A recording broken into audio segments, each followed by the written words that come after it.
സ്തോത്രം. പ്രാരംഭമായി നോഹയുടെ കാലത്ത് ആ പ്രളയത്തിൽ നശിച്ചുപോയ അധികമാരും ചിന്തിക്കാത്ത ചില കാര്യങ്ങളൊന്ന് തൊട്ടിട്ട് എഹെസ്കേൽ പ്രവാചകന്റെ പുസ്തകം 37-ാം അധ്യായത്തിലേക്ക് വരാം എന്ന് ഞാൻ പ്രത്യാശിക്കുകയാണ്. Price the lord.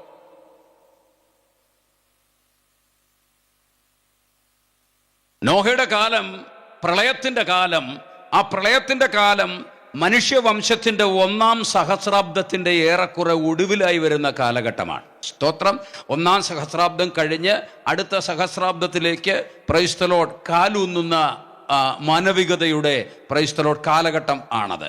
ആ കാലഘട്ടത്തിനൊരു പ്രത്യേകതയുണ്ട്. ഉൽപ്പത്തി പുസ്തകത്തിലെ ആദ്യത്തെ അധ്യായങ്ങൾ വായിച്ചാൽ നമുക്ക് മനസ്സിലാകും. വളരെ ഉന്നതമായ ഒരു സംസ്കൃതി ആ കാലത്ത് പണിയപ്പെട്ടിരുന്നു. നഗരങ്ങൾ ആ കാലത്ത് ശക്തമായി പണിത് ഉയർത്തപ്പെട്ടിരുന്നു. നല്ല അനുഗ്രഹിക്കപ്പെട്ട എന്ന വാക്ക് അവിടെ അത്രത്തോളം പ്രസക്തമല്ല. നല്ല നിലവാരത്തിലുള്ള സംഗീത ആവിഷ്കാരങ്ങൾ ആ കാലഘട്ടത്തിൽ ഉണ്ടായിരുന്നു. നല്ല യുദ്ധായുധങ്ങൾ നിർമ്മിക്കുന്ന പണിക്കാര് അന്ന് ആ കാലത്തിൽ ഉണ്ടായിരുന്നു. നന്നായി പശുവിനെ വളർത്തുന്ന സ്തോത്രം കന്നുകാലികളെ പരിപാലിക്കുന്ന ഒരു സിസ്റ്റം ആ കാലത്ത് വികസിച്ചു വന്നിരുന്നു. അങ്ങനെ മനുഷ്യവംശത്തിൻ്റെ അറിയപ്പെടുന്ന ഏറ്റവും പുരാതനമായ ഒരു സംസ്കൃതിയാണ് സ്തോത്രം നോഹയുടെ കാലത്തെ പ്രളയത്തിൽ പരിപൂർണമായി തകർന്നടിഞ്ഞത്. അവിടെ എന്നെ ചിന്തിപ്പിക്കുന്ന ഒരു പ്രധാനപ്പെട്ട കാര്യമുണ്ട്. കണ്ടമാനം കഷ്ടപ്പാടും അധ്വാനവും പ്രയത്നവും ധനവും ചെലവഴിച്ച് ആളുകൾ കെട്ടിപ്പൊക്കിയ പടുകൂറ്റൻ മണിമന്ദിരങ്ങൾ, വലിയ നഗരങ്ങൾ നോഹയുടെ കാലത്തെ ജലപ്രളയത്തിൽ അംശം പോലും ശേഷിക്കാതെ നശിച്ച് തകർന്നടിഞ്ഞു പോയി എന്നത് അധികമാരും ചിന്തിക്കാത്തൊരു കാര്യമാണ്. മനുഷ്യന്റെ സാമ്പത്തിക സമ്പാദ്യങ്ങളെല്ലാം നോഹയുടെ കാലത്ത് തീർന്നുപോയി. സ്തോത്രം. അവരുടെ ജീവനും ആ ജലപ്രളയത്തിനകത്ത് അവസാനിച്ചു പോയി. പണിതുയർത്തിയതെല്ലാം സമ്പാദിച്ചു കൂട്ടിയതെല്ലാം നഷ്ടമായി പോയ ഒരു കാലഘട്ടത്തെ അടയാളപ്പെടുത്തുന്ന വാക്കും കൂടിയാണ്, വാചകവും കൂടിയാണ് നോഹയുടെ കാലം പോലെ മനുഷ്യപുത്രന്റെ വരവ് ആകും എന്നത്. സ്തോത്രം. മനുഷ്യ സംസ്കൃതിയിൽ മനുഷ്യൻ കഷ്ടപ്പെട്ട് പണിതുയർത്തുന്ന സമ്പാദിച്ചു കൂട്ടുന്നതെല്ലാം എങ്ങനെയാണ് തകർക്കപ്പെടുന്നത് എന്നതിനെക്കുറിച്ച് മനസ്സിലാക്കാൻ വേണ്ടിയാണ് നമ്മൾ വർത്തമാന പത്രങ്ങളിലും വാർത്തകളിലും യൂട്യൂബ് ചാനലുകളിലുമൊക്കെ ഇന്ന് ഗാസയെ കണ്ടുകൊണ്ടിരിക്കുന്നത്. സ്തോത്രം. വളരെ മനോഹരമായി പണിതുയർത്തിയ ഒരു നഗരം. സ്തോത്രം. വളരെ മനോഹരമായി അടുപ്പിച്ചടുപ്പിച്ച് പടുകൂറ്റൻ കെട്ടിടങ്ങൾ ആകാശത്തോളം അമ്പരചുംബികളായി പണിതുയർത്തിയ ഒരു ജനത, ഏറ്റവും മികച്ച സുഖഭോഗങ്ങളിൽ ജീവിച്ചു വന്നൊരു ജനത, ഏറ്റവും നല്ല ഒരു സ്ഥലമായി, പ്രത്യേകിച്ചത് മെഡിറ്ററേനിയന്റെ തീരമാണ്. സ്തോത്രം. ലോകം അറിയുന്ന ടൂറിസ്റ്റ് മേഖലകളിൽ ഒന്നാണ്. സുഖചികിത്സയ്ക്ക് വേണ്ടി ആ മെഡിറ്ററേനിയൻ തീരങ്ങളിലേക്ക് ലോകത്തിന്റെ വിവിധ രാജ്യങ്ങളിൽ നിന്ന് ആളുകൾ വന്നുകൂടുന്ന സ്ഥലമാണ്. എന്നാൽ ഇന്നത്തെ ഗാസയുടെ വീഡിയോ ക്ലിപ്പുകൾ പരിശോധിച്ച് നോക്കുക. അവിടെ സിമന്റ് പൊടിയും പ്രൈസ് ദി ലോർഡ് ഇഷ്ടിക കഷണങ്ങളും ഇരുമ്പ് കമ്പികളും ചിതറിക്കിടക്കുന്ന കാഴ്ചയാണ് നമ്മൾ കാണുന്നത്. എല്ലാം തകർന്നടിഞ്ഞ്, മനുഷ്യൻ കഷ്ടപ്പെട്ടുണ്ടാക്കിയതെല്ലാം തകർന്നടിഞ്ഞ്, അനന്തര തലമുറകൾ അനവധികൾക്ക് വേണ്ടി സമ്പാദിച്ചു കൂട്ടിയ ധനം കൊണ്ട് യാതൊരു പ്രയോജനവുമില്ല. ഒരു നേരത്തെ ആഹാരം കിട്ടാതെ പൈതങ്ങൾ വിശന്ന് തളർന്ന തെരുവീഥികളിൽ മരിച്ചു വീഴുന്ന മരണം ഒരു വിഷയമല്ലാതായി, ഒരു ദുഃഖ വിഷയമല്ലാതായി മാറിക്കഴിഞ്ഞ ഗാസ നോഹയുടെ കാലം പോലെ മനുഷ്യ നിർമ്മിതികളെ, ധനത്തെ, സമ്പത്തിന്റെ അഹങ്കാരത്തെ, സമ്പത്തിന്റെ അപഹാരത്തെ പരിപൂർണമായി തകർത്തു കളയാൻ പോകുന്ന ആ വരും നാളുകളുടെ ഒരടയാളമാണ് എന്ന് ഇന്ന് രാത്രി ഞാൻ ഓർമ്മിപ്പിക്കാൻ താല്പര്യപ്പെടുകയാണ്. അത് ഗാസയോടുള്ള ബന്ധത്തിൽ മാത്രമല്ല, ലോകത്തിലെ എല്ലാ രാജ്യങ്ങളും പ്രൈസ് ദി ലോർഡ് ഒരു വലിയ സാമ്പത്തിക തകർച്ചയിലേക്ക് പോയിക്കൊണ്ടിരിക്കുകയാണ്. ഓൾറെഡി അമേരിക്ക സാമ്പത്തിക തകർച്ചയിലാണെന്ന് നമുക്കറിയാം. ലോകത്തിലെ മറ്റു പല രാജ്യങ്ങളും സാമ്പത്തിക തകർച്ചയിലാണെന്ന് നമുക്കറിയാം. നമ്മുടെ രാജ്യം ഏതാണ്ട് വലിയ വളർച്ചയിലേക്ക് പോകുന്നു എന്നാണ് ആളുകൾ ധരിക്കുന്നത്. Price the Lord. അതിൻ്റെ വിശദ വിവരമൊന്നും എനിക്കറിയത്തില്ല.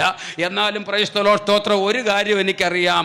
ഒരു വലിയ ആശ്വാസം നമുക്ക് ഇന്നുള്ളത്, പണ്ട് ഏതാണ്ട് $1 കൊടുത്താൽ 30 രൂപ അല്ലെങ്കിൽ 50 രൂപ കിട്ടുന്ന സ്ഥാനത്ത് ഇന്ന് ഏതാണ്ട് 90 രൂപയോളം കിട്ടും. അതൊരു വളർച്ച തന്നെയാണ്, ഒരു സംശയവുമില്ല.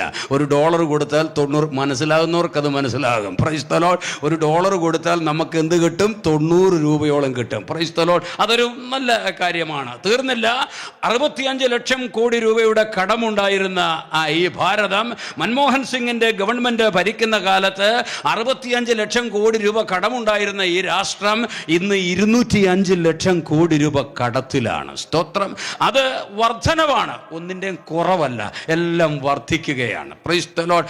അതുകൊണ്ട് ഒരു രാജ്യം പുരോഗമിക്കുന്നു, വളരുന്നു എന്നൊക്കെ പറയുമ്പോൾ അതിൽ എത്രത്തോളം വസ്തുതകളുണ്ട് എന്ന് എല്ലാവരും ചിന്തിക്കേണ്ടതാണ്. ഞാൻ ആദ്യം സൂചിപ്പിച്ചതുപോലെ ഞാൻ കോൺഗ്രസ്സുകാരനല്ല, കമ്മ്യൂണിസ്റ്റുകാരനല്ല, ഞാൻ BJP-കാരനല്ല, ഒരു പാർട്ടിക്കും വേണ്ടി വാദിക്കുന്ന വ്യക്തിയല്ല.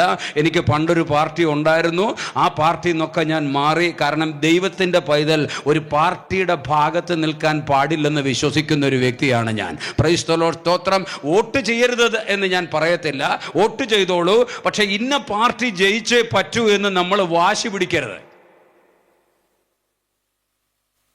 കാരണം അതാത് കാലങ്ങളിൽ അതാത് പാർട്ടികളെ, അതാത് നേതാക്കന്മാരെ ഭരണം ഏൽപ്പിക്കുന്നത് ആരാണ്?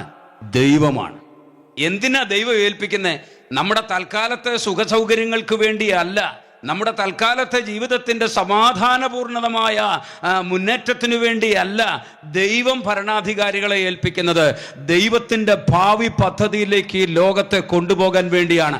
അതിനിടയ്ക്ക് നമ്മൾ കയറരുത്. പണ്ടൊരുത്തൻ ഇടയ്ക്ക് കയറി. ദാവീദിന് ശേഷം ഏറ്റവും ഭക്തനും വിശുദ്ധനും ശുദ്ധനുമായി അറിയപ്പെട്ടിരുന്ന ഒരു യഹൂദ രാജാവ്, സ്തോത്രം, ഹല്ലേലൂയ, യോശിയാവ് ഒരു ആവശ്യമില്ലാത്ത പണിക്ക് പോയി. അദ്ദേഹം എന്താ ചെയ്തത്? ഫറോ നെക്കോ, സിറിയയിലെ കർക്കമീഷ് ആക്രമിക്കാൻ വേണ്ടി പോയപ്പം യോശിയാവ് ഫറോ നെക്കോയോട് യുദ്ധത്തിന് ചെന്നു. ആ ചരിത്രം വേദപുസ്തകത്തിൽ നിങ്ങൾ വായിച്ചിട്ടുണ്ടാവണം, ദിനവൃത്താന്ത പുസ്തകത്തിൽ. അവിടെ ഒരു രാഷ്ട്രീയ വിഷയമുണ്ട്, അതുകൊണ്ടാണ് ഞാനത് പറയുന്നത്. Price the Lord. ഈ ഫറോ നെക്കോയോട് ദൈവമാണ് പറഞ്ഞത്, നീ എന്ത് ചെയ്യുക? കർക്കമീസിനെ ആക്രമിക്കുക എന്ന് പറഞ്ഞത്. സ്തോത്രം. കർക്കമീസിനെ ആക്രമിക്കേണ്ടതുണ്ട്. എന്തിനാണ്? അസീറിയുടെ വളർന്നു വരുന്ന ശക്തിയുടെ മൊന ഒന്ന് ഒടിക്കണം. Praise the lord. അശൂറിൻ്റെ വളർന്നു വരുന്ന ശക്തിയുടെ മൊന ഒന്ന് ചതച്ചാലേ ദൈവത്തിൻ്റെ പദ്ധതി പ്രകാരമുള്ള ബാബിലോൺ സാമ്രാജ്യം കയറി വരത്തുള്ളൂ. ബാബിലോൺ സാമ്രാജ്യം കയറി വരണമെങ്കിൽ ഇവരുടെ പവർ ഇച്ചിരി കുറയ്ക്കണം. അതിന് ദൈവം ഏൽപ്പിച്ചത് ഈജിപ്ഷ്യൻ ചക്രവർത്തിയായ നെഖോയെയാണ്. സ്തോത്രം. അതിനകത്ത് പോയി ഇടപെടേണ്ട ഒരു കാര്യവും ഇദ്ദേഹത്തിനില്ലായിരുന്നു. പിന്നെ ഇദ്ദേഹത്തിൻ്റെ പ്രശ്നം എന്താ? ഒരു ഭൂപടം എടുത്ത് പരിശോധിച്ചാൽ നമുക്ക് മനസ്സിലാകും, ഈജിപ്തിൽ നിന്ന് അസീറിയയിലേക്കുള്ള എളുപ്പ വഴി ഏത് വഴിയാ? ഇസ്രയേൽ വഴിയാ. സ്തോത്രം. ആ മെഡിറ്ററേനിയൻ്റെ തീരത്ത് കൂടെ നേരെ അങ്ങ് മാർച്ച് ചെയ്താൽ മതി. Price the Lord. ഹല്ലേലൂയ. എവിടെത്തും? സിറിയയിലെത്തും.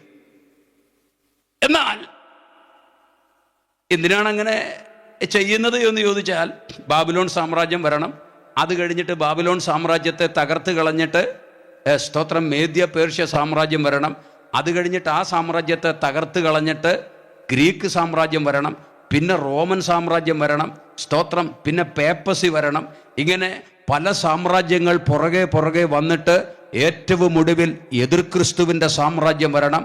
ആ എതിർക്രിസ്തുവിൻ്റെ സാമ്രാജ്യത്തെ കൈതൊടാത്തൊരു കല്ലായി പറഞ്ഞു വന്ന് തകർത്ത് കളഞ്ഞിട്ട് ഈ ഭൂമിയുടെ രാജ്യത്വം മുഴുവൻ യേശു ക്രിസ്തു ഏറ്റെടുക്കണം. സ്തോത്രം. അതാ ദൈവത്തിൻ്റെ പരിപാടി. ഈ പരിപാടി മുഴുവനൊന്നും വിശുദ്ധനായ ഈ സ്തോത്രം വ്യക്തിക്ക് മനസ്സിലായില്ല. ദൈവത്തിൻ്റെ വിലയേറിയ നാമത്തിന് മഹത്വം ഉണ്ടാവട്ടെ. ഞങ്ങളുടെ നാട്ടിൽ കൂടെ ഫറോ നെക്കോ വരുന്നു, ഈ വഴി കൂടെ പോകാൻ പാടില്ല. അവൻ യുദ്ധത്തിന് ചെന്നു. എന്താ സംഭവിച്ചതെന്ന് വേദപുസ്തക ചരിത്രം അറിയാവുന്നവർക്കറിയാം. യോശിയാവ് യുദ്ധത്തിന് ചെന്നു. ഫറോ നെക്കോ മര്യാദയ്ക്ക് പറഞ്ഞു, സ്തോത്രം, നീ ആവശ്യമില്ലാത്ത പണിക്ക് ഇറങ്ങാതെ വീട്ടിൽ അടങ്ങിയിരുന്നു. കാരണം യഹോവ എന്നെ ബന്ധപ്പെടുത്തുന്നത് കൊണ്ടാണ് ഞാൻ എന്ത് ചെയ്യുന്നേ? പോകുന്നേ. യഹോവ എന്നോട് ബന്ധപ്പെടുവാൻ കൽപ്പിച്ചിരിക്കുന്നു, അതുകൊണ്ടാണ് ഞാൻ പോകുന്നേ. സ്തോത്രം. അതുകൊണ്ട് നീ എന്നോട് ഉടക്കാൻ വന്നാൽ, നീ എന്നെ തടയാൻ വന്നാൽ, എൻ്റെ പക്ഷത്തുള്ള യഹോവ നിന്നെ നശിപ്പിച്ചു കളയും. നിങ്ങൾക്ക് മനസ്സിലാവുന്നുണ്ടോ വല്ലോ? ഇവിടെ ഫറോനെക്കോ ചില ഈ ന്യൂ ഏജ് ഫിലോസഫിയും തിയോളജിയും ഒക്കെ ആയിട്ട് ബന്ധപ്പെട്ട കുറേ ആൾക്കാർ ഈ ഫറോനൊക്കെ ദാവീദിൻ്റെ പുനർജന്മമാണെന്നൊക്കെ പറഞ്ഞ് അവിടെ ഒരുപാട് ലിറ്ററേച്ചർ കയറ്റി നാടകം കളിക്കുന്നുണ്ട്. അങ്ങനൊന്നുമല്ല. ഫറോനൊക്കെ ഒരു ജാതീയനായ മനുഷ്യൻ തന്നെയാണ്. ഈജിപ്ഷ്യൻ രാജാവാണ്, ചക്രവർത്തിയാണ്. അവൻ രക്ഷിക്കപ്പെട്ടവനല്ല, അവൻ അഗ്രചർമ്മ പരിച്ഛേദന കഴിഞ്ഞവനല്ല. അവന് യെരുശലേമിൽ ആരാധിക്കപ്പെടുന്ന ദൈവത്തിൽ ഒരു ഓഹരിയും ഇല്ല. ഓഹരി ഉള്ളതാർക്കാ? യോശിയാവിനാ. ക്രൈസ്തലോ, അവനാ ദൈവവൈതൻ, അവനാ ദൈവത്തിന്റെ അവകാശം, അവനാ ദൈവത്തിന്റെ ഓഹരി. യഹോവ അവന്റെ ഓഹരിയാ. ദാവീദ് കഴിഞ്ഞാൽ എനിക്ക് തോന്നുന്ന ഏറ്റവും കൃത്യമായി ദൈവത്തെ സേവിച്ച് നിന്നൊരു മനുഷ്യനാണ് യോശിയാവെന്ന് എനിക്ക് തോന്നുന്നു. ക്രൈസ്തലോ, സ്തോത്രം. എന്താ സംഭവിക്കുന്നേ? ഈ പറഞ്ഞതൊന്നും കേൾക്കാതെ യോശിയാവ് ഫറോൻ നെക്കോയെ ആക്രമിക്കാൻ ചെന്നു. ഫറോൻ നെക്കോ അവനെ കൊന്നുകളഞ്ഞു. ദൈവം നമുക്ക് പറ്റാത്ത പണി മറ്റു പലരെ കൊണ്ടും ചെയ്യിക്കും. എത്ര പേർക്ക് മനസ്സിലാവുന്നുണ്ടെന്ന് എനിക്കറിയത്തില്ല. ദൈവമക്കളല്ലാത്തവരെ കൊണ്ടും ദൈവം ചില പണി ചെയ്യിക്കും. ദൈവത്തിന്റെ ലക്ഷ്യം ഭൂമിയെ സംബന്ധിച്ചുള്ളത് കൈതൊടാതൊരു കല്ല് പറഞ്ഞു വരുന്നത് പോലെ വെളിപ്പെട്ട് വരാനിരിക്കുന്ന, ലോകം മുഴുവൻ നിറയാനിരിക്കുന്ന തന്റെ ഏകജാതനായ പുത്രന്റെ സാമ്രാജ്യത്തിലേക്ക് ലോകത്തെ രാഷ്ട്രീയമായി നടത്തുക എന്നതാണ് ദൈവത്തിന്റെ പരിപാടി. എല്ലാ ദൈവമക്കളും ഇത് അറിഞ്ഞിട്ട് വേണം പൊളിറ്റിക്സിൽ നിൽക്കാൻ. അപ്പൊ നമുക്കിഷ്ടമല്ലാത്ത പാർട്ടികളെ സ്വർഗം കൊണ്ടുവന്നാൽ നമ്മുടെ പണി എന്താ? അവർക്ക് വേണ്ടി പ്രാർത്ഥിക്കുക. അതുകൊണ്ട് അപ്പോസ്തലനായ പൗലോസ് ഭരണകൂടം മറിഞ്ഞു വീഴാൻ നിങ്ങൾ പ്രാർത്ഥിക്കണം എന്ന് ഒരിക്കലും ആരോടും പറഞ്ഞിട്ടില്ല. Price the Lord. ഭരിക്കുന്നവൻ നന്നായിട്ട് ഭരിക്കാൻ പ്രാർത്ഥിക്കണം. അതും പൗലോസിന്റെ കാലത്തെ ഭരണകൂടം ഏതാ? റോമാ ഗവൺമെന്റാ. സാത്താന്റെ തനി സ്വരൂപം എല്ലാം പ്രദർശിപ്പിച്ചുകൊണ്ട് ദൈവജനത്തെ തകർത്തുകൊണ്ടിരിക്കുന്ന റോമാ സാമ്രാജ്യം പോലും നശിച്ചു പോകണമെന്ന് പൗലോസ് ആഗ്രഹിച്ചില്ല, അതിനുവേണ്ടി പ്രാർത്ഥിച്ചില്ല. കാരണം പൗലോസിനറിയാം ഇതിങ്ങനെ ദൈവം പാരലായിട്ട് വേറെ ഒരു പ്രവൃത്തി ചെയ്യുകയാണ്. നമ്മുടെ ബാധ്യത എന്താ? നമ്മുടെ ബാധ്യത വേഗം വരുന്നവനായ കർത്താവിൻ്റെ വരവിന് വേണ്ടി കാത്തിരുന്ന് കർത്താവിൻ്റെ വരവിനെ ബന്ധപ്പെടുത്തിക്കൊണ്ട് പ്രാർത്ഥനയിലും വചനധ്യാനത്തിലും ആരാധനയിലും ഉറ്റുപാർത്തുകൊണ്ട് കർത്താവിൻ്റെ വരവിങ്കൽ എടുക്കപ്പെടേണ്ടതിന് തനിക്കായി കാത്തു നിൽക്കുക എന്നതാണ് നമ്മുടെ ബാധ്യത.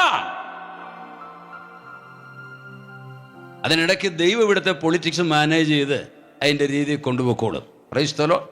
മാത്രമല്ല, ഇന്ത്യ നേരിടാൻ പോകുന്നൊരു വലിയ വിഷയമുണ്ട് ഈ രാഷ്ട്രീയ ഭരണങ്ങളുമായി ബന്ധപ്പെട്ട്. നമുക്കറിയാം, ഇസ്രയേൽ സ്വതന്ത്രമായപ്പോൾ, ഇസ്രയേൽ എന്നൊരു രാഷ്ട്രം നിലവിൽ വന്നപ്പോൾ മഹാത്മാഗാന്ധി ഇസ്രയേൽ രാഷ്ട്ര നേതാക്കന്മാരോട് ആ രാഷ്ട്രം ഉദ്ഘാടനം ചെയ്യപ്പെടുന്നതിന് മുൻപേ മഹാത്മാഗാന്ധി അതിൻ്റെ മുന്നണിയിൽ പ്രവർത്തിച്ച സയനിസ്റ്റ് ലീഡേഴ്സിനോട് ചോദിച്ചു, നിങ്ങൾ ജീവിക്കുന്ന രാഷ്ട്രത്തിൽ അച്ചടക്കമുള്ള വിധേയത്വമുള്ള പ്രജകളായിട്ടങ്ങ് ജീവിച്ചാൽ പോരെ എന്ന്.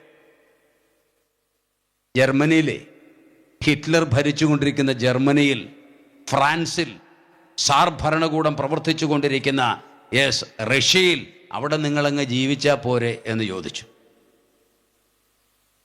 ഇസ്രായേൽ രാഷ്ട്രം പിറന്നപ്പോൾ ഗാന്ധി പറഞ്ഞത്, നമ്മൾ നിത്യ നരകത്തിൻ്റെ വാതിൽ തുറന്നു എന്നാ പറഞ്ഞു.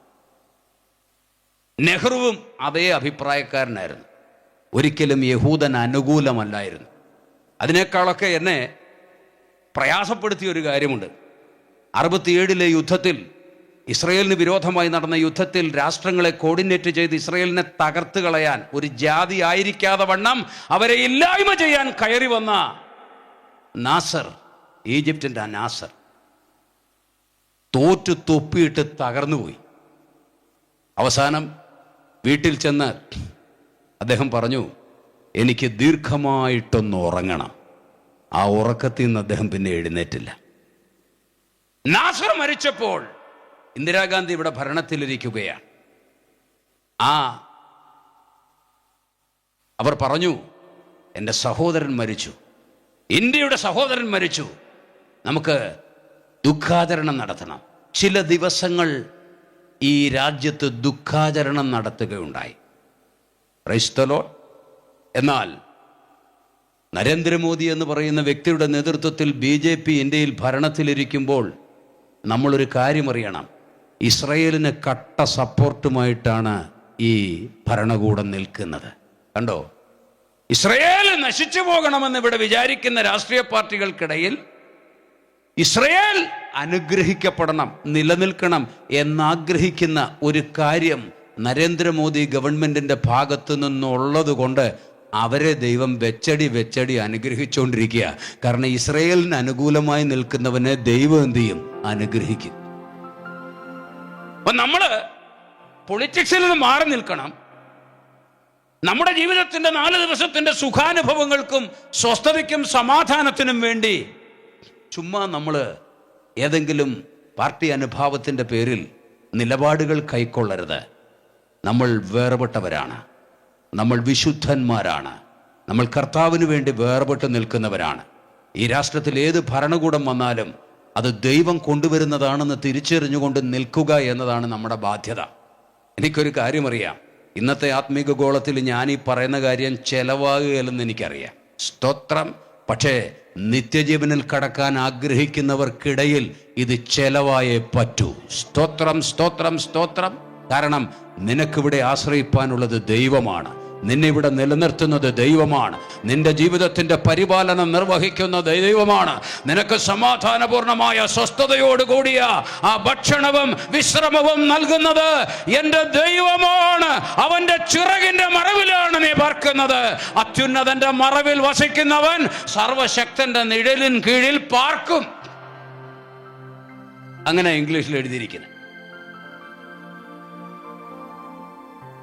അതുകൊണ്ട് ഇടയ്ക്ക് കയറി വന്നൊരു കാര്യം അതൊന്ന് ഓർപ്പിച്ചു എന്നേ ഉള്ളൂ. Price the lord. സ്തോത്രം. എനിക്ക് മറ്റൊരു കാര്യവും കൂടി അറിയാം. സാധാരണഗതിയിൽ പല ഇടങ്ങളിലും പ്രസംഗിക്കുന്ന വിഷയങ്ങളിൽ നിന്ന് വ്യത്യസ്തമായി ഇവിടെ ചില പ്രത്യേക വിഷയങ്ങളാണ് പ്രസംഗിക്കേണ്ടത് എന്നൊരു നിർദ്ദേശം, സ്തോത്രം, വന്നിരുന്നു. ആ നിർദ്ദേശത്തെ ഞാൻ മാനിക്കുന്നുണ്ട്.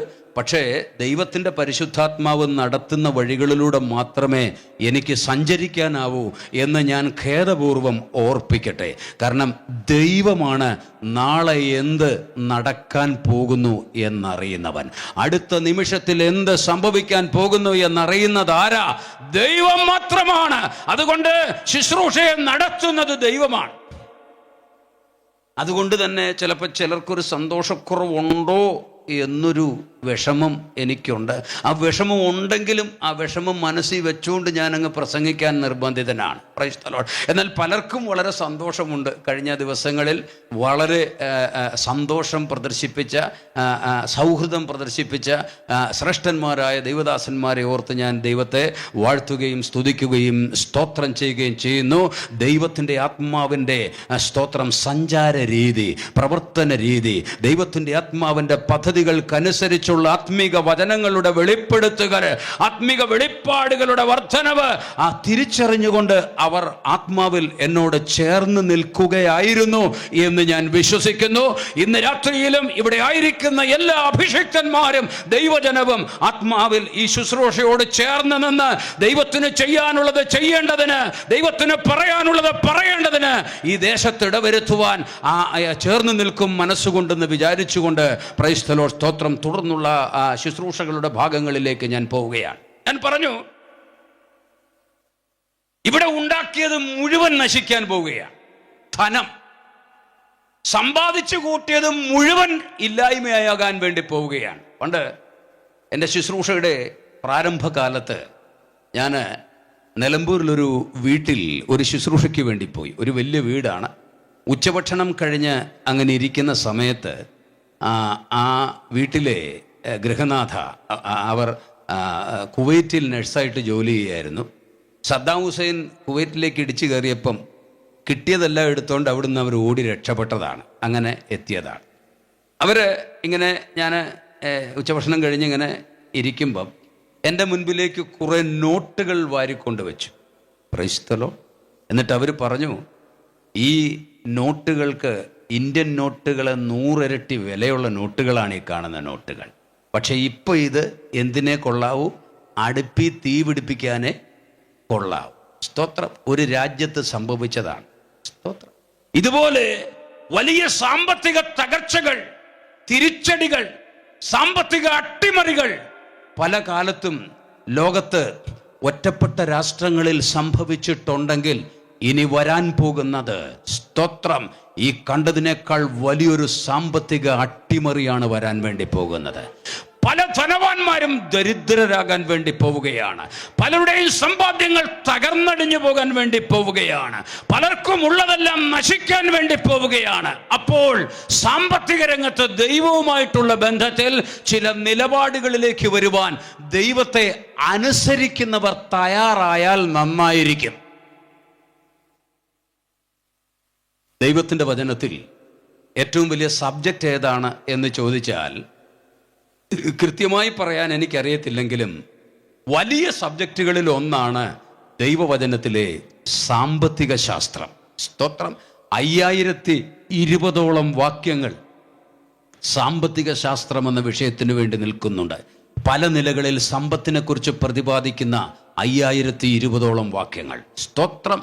5020ഓളം വാക്യങ്ങളിലൂടെ സമ്പത്ത്, ധനം എന്ന വിഷയത്തെ പരിശുദ്ധാത്മാവ് തിരുവചനത്തിൻ്റെ ഏടുകളിലൂടെ വ്യാഖ്യാനിച്ചു വെക്കുമ്പോൾ, വിശദീകരിച്ച് വെക്കുമ്പോൾ, അവ ആകത്തുകയായി നമ്മൾ എടുത്താൽ നമുക്കൊരു കാര്യം മനസ്സിലാക്കാൻ കഴിയും. ഒരു മനുഷ്യൻ്റെ കൈവശമുള്ള ധനം, ആ ധനത്തിൽ, സ്തോത്രം, ദൈവത്തിന് ഓഹരി ഉണ്ടാവാം, മനുഷ്യർക്ക് ഓഹരി ഉണ്ടാകാം, പിശാചിന് അവകാശമുണ്ടാകാം, അവനവൻ്റെ അവകാശമുണ്ടാകാം. Praise the lord. സ്തോത്രം. ക്യാഷ് എല്ലാം ക്യാഷാണ്, പണം എല്ലാം പണമാണ്. പക്ഷേ ആ പണത്തിൽ ആർക്കൊക്കെ ഓഹരിയുണ്ട് എന്നെങ്ങനെ മനസ്സിലാക്കും? നമ്മുടെ കൈവശമുള്ള ധനം, സാമ്പത്തിക ശാസ്ത്രം ഏറ്റവും അടിയന്തരമായി സഭകൾ നിർബന്ധമായി പഠിപ്പിക്കേണ്ട വിഷയമാണ്. മനുഷ്യന് അവകാശപ്പെട്ട ഓഹരി, മറ്റുള്ളവർക്ക് അവകാശപ്പെട്ട ഓഹരി, സാത്താൻ വാദിക്കുന്ന ഓഹരി, ദൈവത്തിന് അവകാശപ്പെട്ട ഓഹരി. Price the lord. സ്തോത്രം. യേശു ക്രിസ്തു പറഞ്ഞൊരു വാചകം സാധാരണഗതിയിൽ ഇന്ന് ആരും പ്രസംഗവേദികളിലേക്ക് കൊണ്ടുവരാത്ത ഒരു വിഷയമുണ്ട്. പണ്ട് ചിലരൊക്കെ പ്രസംഗിക്കുമായിരുന്നു.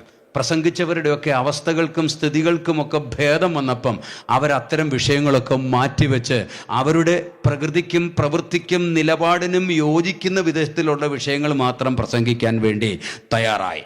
വളരെ നിർണായകമായ ഒരു വേദഭാഗമുണ്ട്. യേശുക്രിസ്തു സംസാരിച്ചത്, ധനവാൻ സ്വർഗരാജ്യത്തിൽ കടക്കുന്നതിനേക്കാൾ ഒട്ടകം സൂചിക്കുഴയിലൂടെ കടക്കുന്നത് എളുപ്പം. അതിമനോഹരമായ നിശബ്ദതയ്ക്കായി ഞാൻ ദൈവത്തെ വാഴ്ത്തുകയാണ്. Price the lord. സ്തോത്രം. ധനവാൻ സ്വർഗരാജ്യത്തിൽ കടക്കുന്നതിനേക്കാൾ ഒട്ടകം സൂചിക്കുഴയിലൂടെ.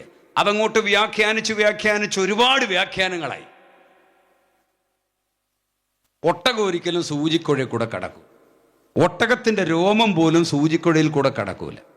പിന്നെ ആ വാക്യം ഏറ്റവും ശാസ്ത്രീയമായി പഠിപ്പിക്കുന്ന ആളുകൾ പഠിപ്പിക്കുന്നത്, കപ്പൽ കരയിലോട്ട് വലിച്ചു കെട്ടിവെക്കുന്ന ഒരു വടമുണ്ടത്രേ. നമുക്കിപ്പോഴത്തെ കപ്പലിന് അതുണ്ടോ എന്നറിയത്തില്ല. പണ്ടത്തെ വലിയ കപ്പലുകൾക്കൊക്കെ ഒരു വടമുണ്ട്. ആ വടം വലിയ വടമാണ്. ആ വടത്തിന് ഉപയോഗിക്കുന്ന ഗ്രീക്ക് വാക്കും ഒട്ടകത്തിന് ഉപയോഗിക്കുന്ന ഗ്രീക്ക് വാക്കും മൂലപദം സെയിം ആയതുകൊണ്ട് അവിടെ ഒട്ടകം എന്ന വാക്ക് ഉപയോഗിച്ചിരിക്കുന്നു എന്നാണ്. വാസ്തവത്തിൽ ആ വടമാണ് ഉദ്ദേശിക്കുന്നത്. എനിക്കും അത് യുക്തിക്ക് നിരക്കുന്നതായിട്ട് തോന്നുന്നുണ്ട്. പക്ഷേ ഈ വടം വളരെ വലുതാണ്. ഇതും സൂചിക്കുഴയിലൂടെ കടക്കില്ല. ചുരുക്കി പറഞ്ഞാൽ ധനവാൻ സ്വർഗരാജ്യത്തിൽ. അപ്പോഴേക്കും ശിഷ്യന്മാർക്കാകപ്പാടെ വിഷമമായി. കാരണം ഇന്നിപ്പോൾ ഗോതമ്പിൻ്റെ കതിരൊക്കെ പറിച്ച് കയ്യിലിട്ട് തിരുമ്മി ഊതിക്കളഞ്ഞ് തിന്നുകൊണ്ട് നടക്കുവാണെങ്കിലും, നടന്ന് കാല് കുഴഞ്ഞ് നടക്കുവാണെങ്കിലും, ഇങ്ങനെ കർത്താവിൻ്റെ പുറകെ പുസ്തകം എടുത്ത് നടന്ന് കുറേ കഴിയുമ്പോൾ ഒരു ബൈക്ക് കിട്ടും, പിന്നെ കാറ് കിട്ടും, പിന്നെ വീടാകും, ബാങ്ക് ബാലൻസ് ആകും. ഇങ്ങനെ വളർച്ച, അനുഗ്രഹം ഉണ്ടാകുമല്ലോ എന്നൊക്കെ പ്രതീക്ഷിച്ചായിരിക്കും അവർ കുറേ നടക്കുന്നത്.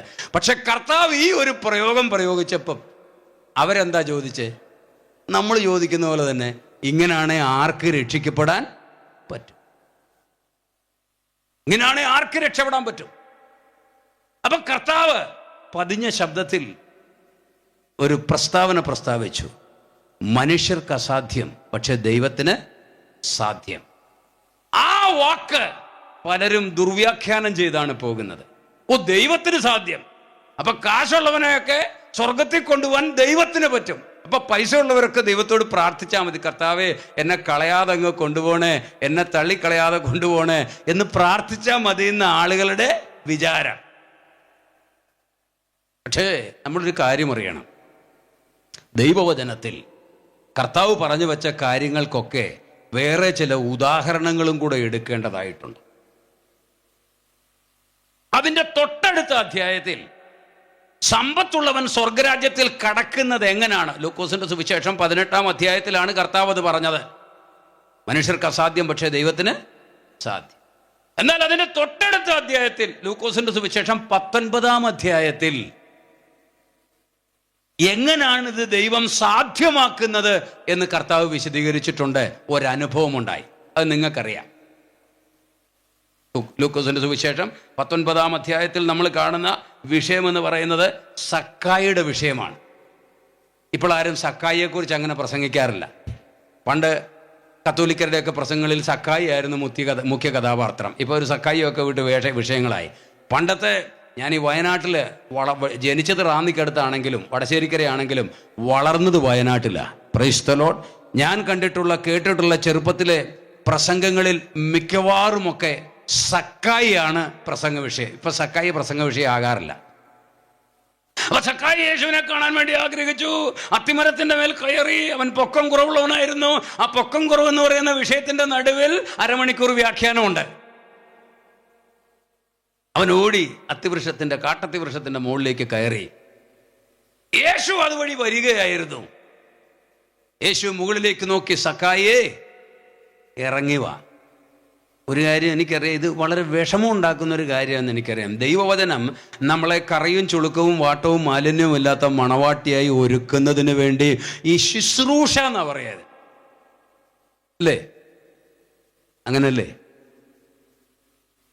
ഏത് വലിയ ഹോസ്പിറ്റലും, എത്ര ആഡംബര ഹോസ്പിറ്റലാണെങ്കിലും, എത്ര ആഡംബരം ഉള്ള ഒരു മുറിക്കകത്താണ് നിങ്ങൾ കിടക്കുന്നതെങ്കിലും അവിടെ ജ്യൂസും ചിക്കൻ ബിരിയാണിയും മട്ടൻ ബിരിയാണിയും ഐസ്ക്രീമും തന്ന് ഇങ്ങനെ AC ഇട്ട് സുഖിപ്പിച്ച് നമ്മളെ കിടത്താൻ വേണ്ടിയല്ല അവിടെ കിടത്തിയിരിക്കുന്നത്. അവിടെ വേറെ ചില പരിപാടികളുണ്ട്. ഇഞ്ചക്ഷനുണ്ട്, കയ്പുള്ള ഗുളികയുണ്ട്, മുറിവ് ഞെക്കി കഴുകി വെടിപ്പാക്കി മരുന്ന് വെച്ച് കെട്ടുന്ന പരിപാടിയുണ്ട്. എന്ന് പറഞ്ഞാൽ മനസ്സിലായോ? Price the Lord. ശുശ്രൂഷ എന്ന് പറഞ്ഞാൽ അതാണ്. കർത്താവിന്റെ മണവാട്ടിയെ കറയും ചുളുക്കവും വട്ടവും മാലിന്യവുമില്ലാത്ത മണവാട്ടിയായി എടുക്കുന്ന പ്രക്രിയ ചെയ്യുന്ന ഏതൊരു വ്യക്തിക്കും ശുശ്രൂഷ ചെയ്യേണ്ടി വരും.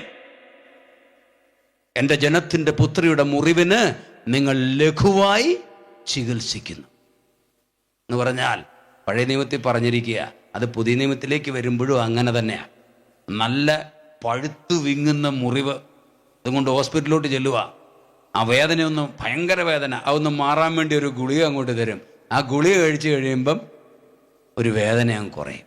പിന്നെ എണ്ണയിട്ട് ഒന്ന് തഴുകി തലോടി ഒന്നൂതി. ഇപ്പോൾ ആശ്വാസമുണ്ടോ?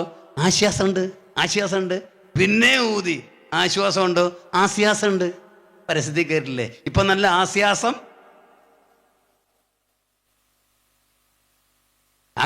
അങ്ങനെ പറഞ്ഞു വിടുകയാണ് ചെയ്യുന്നത്. അല്ലെങ്കിൽ അല്ലെന്ന് പറ. കാരണം നമ്മൾ ഫേസ് ടു ഫേസ് അല്ലേ. എനിക്കിപ്പോൾ എല്ലാവരെയും കാണാം. അല്ല, പാഷ് പറയുന്ന പോലൊന്നും അല്ല കാര്യം. പിന്നെ അങ്ങനെയാണെങ്കിൽ അത് നിങ്ങൾക്ക് ധൈര്യമായിട്ട് പറയാം. ആശുപത്രിയിലോട്ട് അങ്ങോട്ട് ചെല്ലുമ്പം പിടിച്ചങ്ങോട്ട് കിടത്തും. വീശി ഉറക്കാനല്ല, കത്തിയെടുത്ത് ഈ മുറിവ് അങ്ങോട്ട് കുത്തി കീറും, അല്ലേ? ഈ പഴുക്കുന്ന വ്രണം കുത്തി കീറും. എന്നിട്ട് എന്ത് ചെയ്യും? ഒരു ഞെക്കും. ഇത് അനുഭവിച്ചിട്ടുണ്ടോ എന്ന് എനിക്കറിയത്തില്ല. ആ ഞെക്കിന്റെ സമയത്ത് ഹായ് എന്തൊരു സുഖം എന്നാരെങ്കിലും പറയൂ? ആർക്കും പറയാൻ പറ്റില്ല. ഞെക്കി കഴുകി ലോഷനിട്ട് തുടച്ച് മരുന്ന് വെച്ച് കെട്ടി, തുന്നിക്കെട്ടി മരുന്ന് വെച്ച് കെട്ടി അങ്ങ് വിടും. ഒരു കുറച്ച് ദിവസം കൊണ്ട് അതങ്ങ് സുഖമാകും. അതാണ് ശുശ്രൂഷ എന്ന് പറയുന്നത്.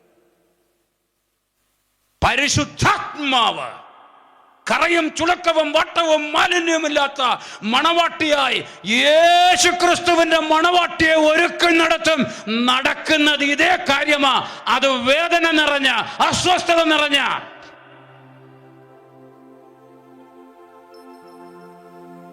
ചിലര് സഭ വിട്ടുപോകും. നമ്മൾ ആകെപ്പാടെ വീട്ടിൽ സ്വസ്ഥതയില്ല, നാട്ടിലും സ്വസ്ഥതയില്ല, എന്നാൽ പിന്നെ ഇച്ചിരി സ്വസ്ഥത കിട്ടുമെന്ന് അറിയാൻ വേണ്ടിയിട്ടാണ് സഭയിലോട്ട് ചെല്ലുന്നത്. അവിടുത്തെ പാസ്റ്റർ ദൈവഹിതത്തിനനുസരിച്ച് ശുശ്രൂഷിക്കുന്നവനാണെങ്കിൽ ഈ വീട്ടിലും നാട്ടിലും കിട്ടുന്ന സ്വസ്ഥതയേക്കാൾ അസ്വസ്ഥതയേക്കാൾ വലിയ അസ്വസ്ഥതയായിരിക്കും ഇവന് വചനത്തിന് മുമ്പേ ഇരിക്കുമ്പോൾ.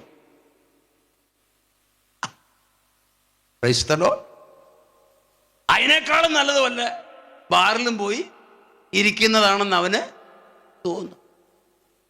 ഒരു ചർച്ചിൽ, ഒരു കത്തോലിക്കാ സഭയിൽ, അച്ഛൻ പറഞ്ഞതാ, കത്തോലിക്കാ സഭയിൽ വന്നിരുന്ന ഒരാളുടെ മൊബൈൽ റിങ് ചെയ്തപ്പം അച്ഛൻ ശാസിച്ചു. മൊബൈലൊക്കെ പിടിച്ചോണ്ടാണോ ചർച്ചയിൽ വരുന്നത്?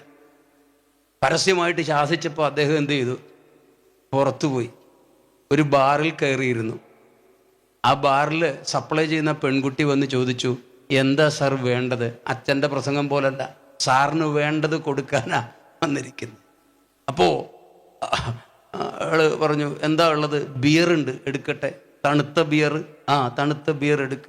ആ തണുത്ത ബിയർ ഒരെണ്ണം പൊട്ടിച്ച് അദ്ദേഹത്തിൻ്റെ മുമ്പിൽ കൊണ്ടുവച്ചൊരു ഗ്ലാസും കൂടെ വെച്ചു കൊടുത്തു. അദ്ദേഹം ആ ബിയർ കുപ്പിങ് എടുത്തപ്പം അത് വഴുതി, കൈവഴുതി നിലത്തോട്ട് വീണുപോയി. എടാ, മൊബൈൽ ഫോൺ ചർച്ചിൽ ഒന്ന് അടിച്ചപ്പം അച്ഛൻ എന്നെ പൊരിച്ചതാ.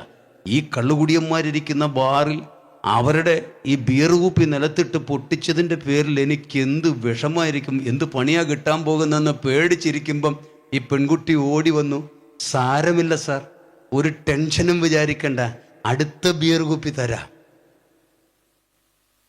പുള്ളിക്കാരൻ ആലോചിച്ചു, എടാ, ദൈവത്തിൻ്റെ വചനം കേൾക്കാൻ ഞാൻ ചർച്ചയിൽ പോയിരിക്കുമ്പം എനിക്ക് ഒരു സ്വസ്ഥത.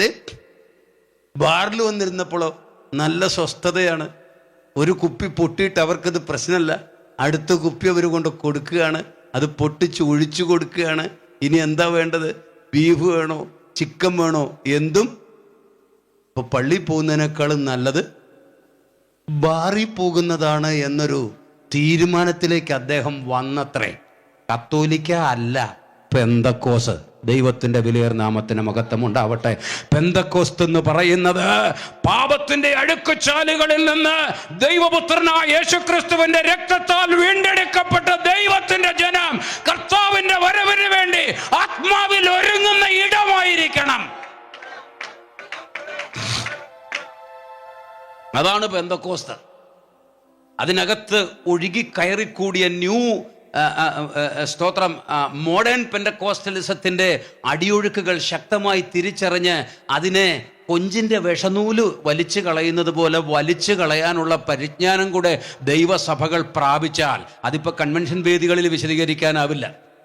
അത് ചെറുപ്പക്കാരുടെ ഒരു സമൂഹം മണിക്കൂറുകളും ദിവസങ്ങളും വേർതിരിച്ച് അങ്ങനെ ഞങ്ങളത് ചെയ്യുന്ന ക്യാമ്പുകൾക്കകത്ത് ദിവസങ്ങളോളം നീളുന്ന ശുശ്രൂഷകൾക്ക് മുമ്പിലിരിക്കുമ്പോഴാണ് ഈ മർമ്മം മനസ്സിലാകുന്നത്. അതിനകത്ത് ഒരുപാട് ചരിത്രങ്ങൾ, പുരാതന കാലം മുതലുള്ള ചരിത്രങ്ങളിലേക്ക് ഇറങ്ങി ചെല്ലുമ്പോൾ മാത്രമേ സഭയ്ക്കകത്ത് നുഴഞ്ഞു കയറിയ സാത്താന്യ പ്രവർത്തനത്തിൻ്റെ മർമ്മമണ്ഡലങ്ങളെ തിരിച്ചറിഞ്ഞ് എന്താണ് ശരി, എന്താണ് തെറ്റ്, ആരുടെ ശുശ്രൂഷയാണ് ശരി, ആരുടെ ശുശ്രൂഷയാണ് തെറ്റ് എന്ന തിരിച്ചറിവിലേക്ക് ദൈവത്തിൻ്റെ ജനത്തിന് വരാനാകും. കാരണം അതീവ ശ്രദ്ധയോടെ ദൈവജനത്തെ മുഴുവനുമായും സത്താന് വേണ്ടി ഒരുക്കി വലിച്ചെടുക്കാൻ വേണ്ടി ശ്രമിക്കുന്നൊരു ശക്തി പെന്തക്കോസ്റ്റലിസത്തിനകത്ത് രഹസ്യമായി വ്യാപരിക്കുന്നുണ്ട്. ആ ശക്തിയെ തിരിച്ചറിഞ്ഞ് അതിനെതിരെ വെല്ലുവിളികളുമായി ദൈവജനം ഈ അന്ത്യകാലത്ത് എഴുന്നേറ്റില്ലെങ്കിൽ ദൈവസഭയ്ക്ക് ഒരുക്കപ്പെടുവാൻ കഴിയാത്ത ഒരവസ്ഥ സംജാതമായി പോകാൻ സാധ്യതയുണ്ട്. സ്തോത്രം. അപ്പോൾ എൻ്റെ ചെറുപ്പത്തിലെ കൺവെൻഷൻ പ്രസംഗങ്ങളിൽ സക്കായിരിക്കുന്ന മരത്തിന്റെ ചുവട്ടിലേക്ക് കർത്താവ് വരും, അവിടെ പ്രസംഗം തീരും. സക്കായേ, ഇറങ്ങി വാ, ഞാനിന്ന് നിന്റെ ഭവനത്തിൽ പാർക്കേണ്ടതാകും. പിന്നെ ഓൾട്ടർ കോൾ കൊടുക്കുകയാണ്. കൊള്ളപ്പലിശയ്ക്ക് പണം കിടം മേടിച്ച് മനപ്രയാസവുമായിരിക്കുന്ന കോടീശ്വരനായ ചാണ്ടിച്ച, ഞാൻ നിന്റെ വീട്ടിൽ പാർക്കേണ്ടതാകും. Price the Lord.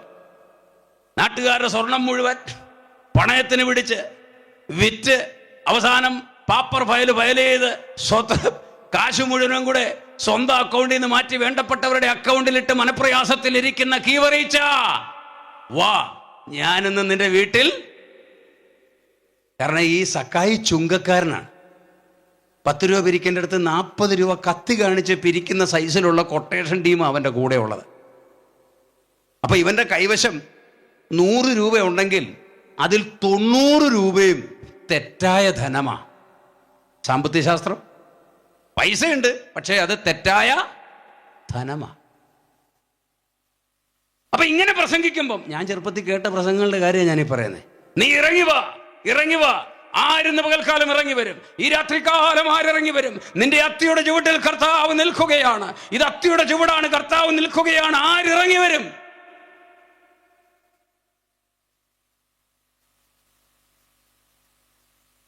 അപ്പം ചിലർ കരങ്ങൾ ഉയർത്തിയാണ്. അപ്പൊ അതിനിടയ്ക്ക് വേറെ ചില ഡയലോഗും കൂടെ ഉണ്ട്.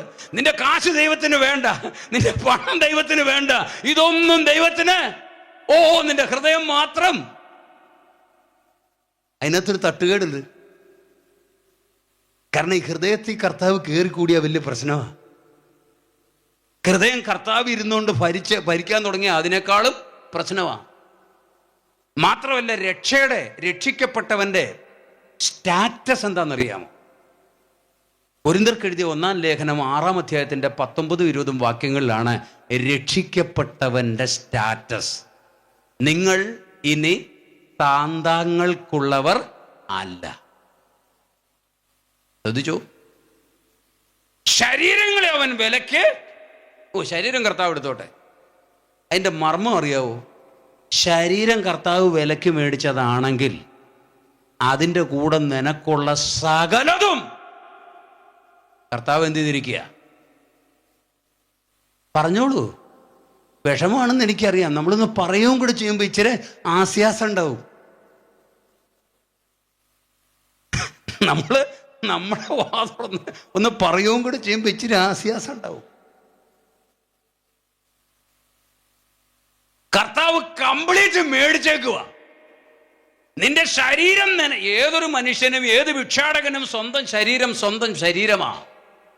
എന്നാൽ പുതിയ നിമിത്തിലെ രക്ഷ എന്ന മർമ്മം, രക്ഷ ദൗർജന്യം ആരെങ്കിലും ഒന്ന് എടുത്തോണ്ട് പോണേ, രക്ഷ കുറെ ഇരിക്കുന്നു, രക്ഷ എന്ന് പറഞ്ഞ് വൈകുന്നേരം മാർക്കറ്റിൽ മത്തി വിൽക്കുന്ന പോലെ ഒരു ഏർപ്പാടാ രക്ഷ എന്ന ആളുകളുടെ വിചാരം. ആരെങ്കിലും എടുത്തോണ്ട് പോകൂ, വെറുതെ ഇരിക്കുകയാണ്, സൗജന്യമാണ്, അങ്ങനല്ലേ പറയുന്നേ. പക്ഷെ ഇത് അത്രക്കങ്ങോട്ട് സൗജന്യമല്ല.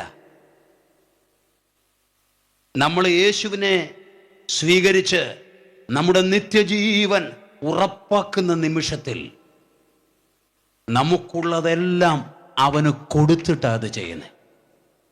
അങ്ങനെ ആരെങ്കിലും രക്ഷിക്കപ്പെട്ടിട്ടുണ്ടെങ്കിൽ നിങ്ങൾ രക്ഷിക്കപ്പെട്ടിരിക്കുന്നു എന്ന് പറയാം. ഇത് പ്രമാണമാണ്. സാമ്പത്തിക ശാസ്ത്രത്തിന് ദൈവവചനത്തിൽ വലിയ സ്വാധീനമുണ്ട്. വളരെ പ്രധാനപ്പെട്ട ഒരു സബ്ജക്റ്റാണത്. സ്തോത്രം.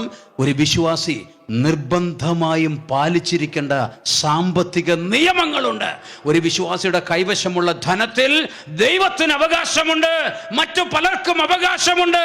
അത്തരം അവകാശങ്ങളെ തിരിച്ചറിഞ്ഞുകൊണ്ട് വിവേകത്തോടു കൂടിയുള്ള സാമ്പത്തിക ക്രയവിക്രയങ്ങൾ നടത്തി മുൻപോട്ട് പോകുന്നില്ലെങ്കിൽ ധനവാൻ സ്വർഗരാജ്യത്തിൽ കടക്കുകയില്ല. അതുകൊണ്ട് സക്കായിയെ, നീ ഇറങ്ങി വാ, വീട്ടിൽ പോകാം. അവിടെ പ്രസംഗം നിർത്തരുത്. അതിനും താഴോട്ട് വായിക്കണം. Price the lord. സ്തോത്രം. ഹല്ലേലൂയ. 19:8 ലൂക്കോസിന്റെ സുവിശേഷം ഒന്നെടുത്ത് വായിച്ചാട്ടെ. ഇവന്റെ രക്ഷ പൂർണ്ണമാകുന്നതിൻ്റെ ഏറ്റവും അടിസ്ഥാനപരമായ തീരുമാനമെടുത്ത ആ സന്ദർഭം നമുക്കവിടെ കാണാൻ കഴിയും. സ്തോത്രം. ധനവാൻ സ്വർഗരാജ്യത്തിൽ കടക്കുന്നത് എങ്ങനെയാണ്, അത് ദൈവം എങ്ങനെയാണ് സാധ്യതപ്രായമാക്കുന്നത് എന്നിവിടെ കാണാൻ വേണ്ടി കഴിയും. വായിക്കാം. സക്കായിയോ നിന്ന് കർത്താവിനോട്, കർത്താവേ, എന്റെ വസ്തുവകയിൽ പാതി ഞാൻ ദരിദ്രർക്ക് കൊടുക്കുന്നുണ്ടോ? നിക്കണേ.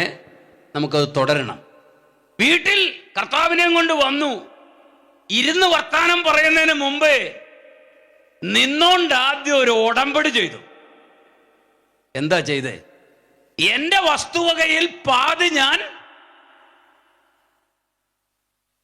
സ്തോത്രം, കാരണം അത് കൊടുത്തേ പറ്റൂ, അത് വ്യവസ്ഥയാ. പിന്നീട് വായിക്കാം. പാതി ഞാൻ ദരിദ്രർക്ക് കൊടുക്കുന്നു. പാതി ഞാൻ ദരിദ്രർക്ക് കൊടുക്കുന്നുണ്ട്. വല്ലതും ചതിവായി വാങ്ങിയിട്ടുണ്ടെങ്കിൽ 4 മടങ്ങ് മടക്കി കൊടുക്കുന്നു എന്ന് പറഞ്ഞു. 4 മടങ്ങ് മടക്കി കൊടുക്കുന്നു എന്ന് പറഞ്ഞു. ആ ഭാഗം മാറ്റരുത്, താഴോട്ട് അല്പം കൂടെ വായിക്കണം. ഇവന്റെ കയ്യിലിരിക്കുന്നത് മുഴുവൻ ചതിച്ചു മേടിച്ച പൈസയാണ്. സ്തോത്രം. അപ്പൊ ഈ കാര്യത്തിന് ക്രമീകരണം വരുത്താതെ ഇവൻ മുങ്ങി സഭയ്ക്കകത്ത് കയറിയാൽ ഞായറാഴ്ച വലിയ വായിൽ അല്ലേലൂയ പറഞ്ഞുകൊണ്ട് ഇവൻ ഇരിക്കും. അക്കരെ പോകത്തും സുവിശേഷം പറയുമ്പോ തീർത്തു പറയണം. പൗലോസൊക്കെ സുവിശേഷം പറഞ്ഞ ചില സന്ദർഭങ്ങളുണ്ട്. സുവിശേഷം ഒതുക്കരുത്, ഉടായിപ്പി പറയരുത്. സ്തോത്രം. അത് കെടുന്ന ബീജം ആയിരിക്കരുത്. അത് കെടാത്ത ബീജമായി വെളിപ്പെട്ട് വരണമെങ്കിൽ ആത്മീകൻ ജീവിതത്തിൽ ഏറ്റെടുക്കേണ്ട സകല മേഖലകളെയും കുറിച്ചുള്ള വ്യക്തമായ നിർദ്ദേശങ്ങൾ ഉണ്ടായിരിക്കണം. സുവിശേഷം പറയുമ്പം യേശു ഇതൊന്നും പറഞ്ഞൂല. പറഞ്ഞോ? യേശു ഇതൊന്നും പറഞ്ഞില്ല, ഒരക്ഷരം മിണ്ടിയില്ല. സാമ്പത്തിക കാര്യം ഒരക്ഷരം മിണ്ടിയില്ല.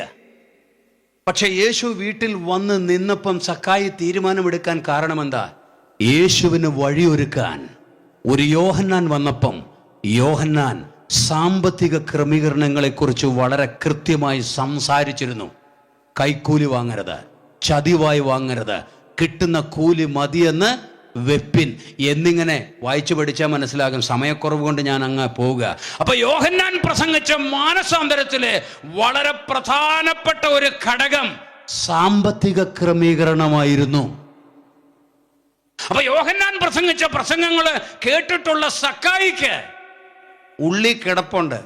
രക്ഷപ്പെടണം എന്ത് ചെയ്യണം? കയ്യിലുള്ള അനധികൃത ധനം ഒഴിവാക്കണം. അതുകൊണ്ട് അവൻ തീരുമാനിച്ച കിടക്കുന്ന വചനം ക്രിയ ചെയ്യുക. യേശുവിന് അങ്ങോട്ട് കയറണമെങ്കിൽ അതിനു മുമ്പ് ഇവൻ കേട്ട വചനത്തിൽ വഴിയൊരുക്കപ്പെടണം. ഉടമ്പടികൾ ഉണ്ടാകണം, തീരുമാനങ്ങൾ ഉണ്ടാകണം. ഇതാ ആരെപ്പോഴാ പറയാൻ പോകുന്നു? ഉടനെ യേശു, ആ ഭാഗം മാറ്റരുത്, ഉടനെ യേശു പറയാണ്, അയ്യോ തക്കായി അതൊന്നും വേണ്ട, അബദ്ധമൊന്നും എന്ത് ചെയ്യരുത്, കാണിച്ചു കളയല്ല. കാരണം നമ്മളൊരു ആവേശത്തിൽ എടുക്കുന്ന തീരുമാനമൊന്നും ചിലപ്പോൾ ഭാവിയിലേക്ക് എന്ത് ചെയ്യല, പ്രയോജനമായി എന്ന് വരികയില്ല. അതുകൊണ്ട് കാശ് അവിടെ ഇരിക്കട്ടെ. നമുക്ക് പുതിയ ഓഡിറ്റോറിയം ചർച്ചിൻ്റെ മുകളിൽ പണിയാൻ ഒരു പരിപാടിയുണ്ട്. അതിൻ്റെ സമയമാകുമ്പം ഒരു ഇച്ചിരി ചില്ലറ. പിന്നെ സെമിത്തേരിക്ക് നമുക്കൊരു കുറച്ചുകൂടെ സ്ഥലം വേണം. കാരണം കൊറോണ കാലത്ത് കുറച്ചുകൂടെ പേര് മരിച്ചായിരുന്നല്ലോ എന്നേ. അപ്പം ഇനി എന്നാ വരാൻ പോകുന്നതെന്ന് പറയാൻ പറ്റത്തില്ല. അവരെയൊക്കെ അടക്കണമല്ലോ. അതിന് സെമിത്തേരിക്ക് കുറച്ചുകൂടെ സ്ഥലം വേണം. അതുകൊണ്ട് ആ സമയത്ത് ഞാൻ പറയാം. പിന്നെ നമുക്ക് ജനറൽ കൺവെൻഷൻ വരുന്നുണ്ട്. ആ സമയത്ത് ഞാൻ പറയാം കുറച്ച് പൈസ അങ്ങോട്ട്. പിന്നെ പറ്റുവാണെങ്കിൽ നമുക്ക് ചർച്ചിൻ്റെ ഒരു കൺവെൻഷൻ. ഇങ്ങനെ പല പല ചെലവ് വരുക. അല്ലാതെ കയ്യിലെ കാശെല്ലാം കൂടെ എടുത്ത് എന്ത് ചെയ്യരുത്, കൊടുത്തു കളയരുത്.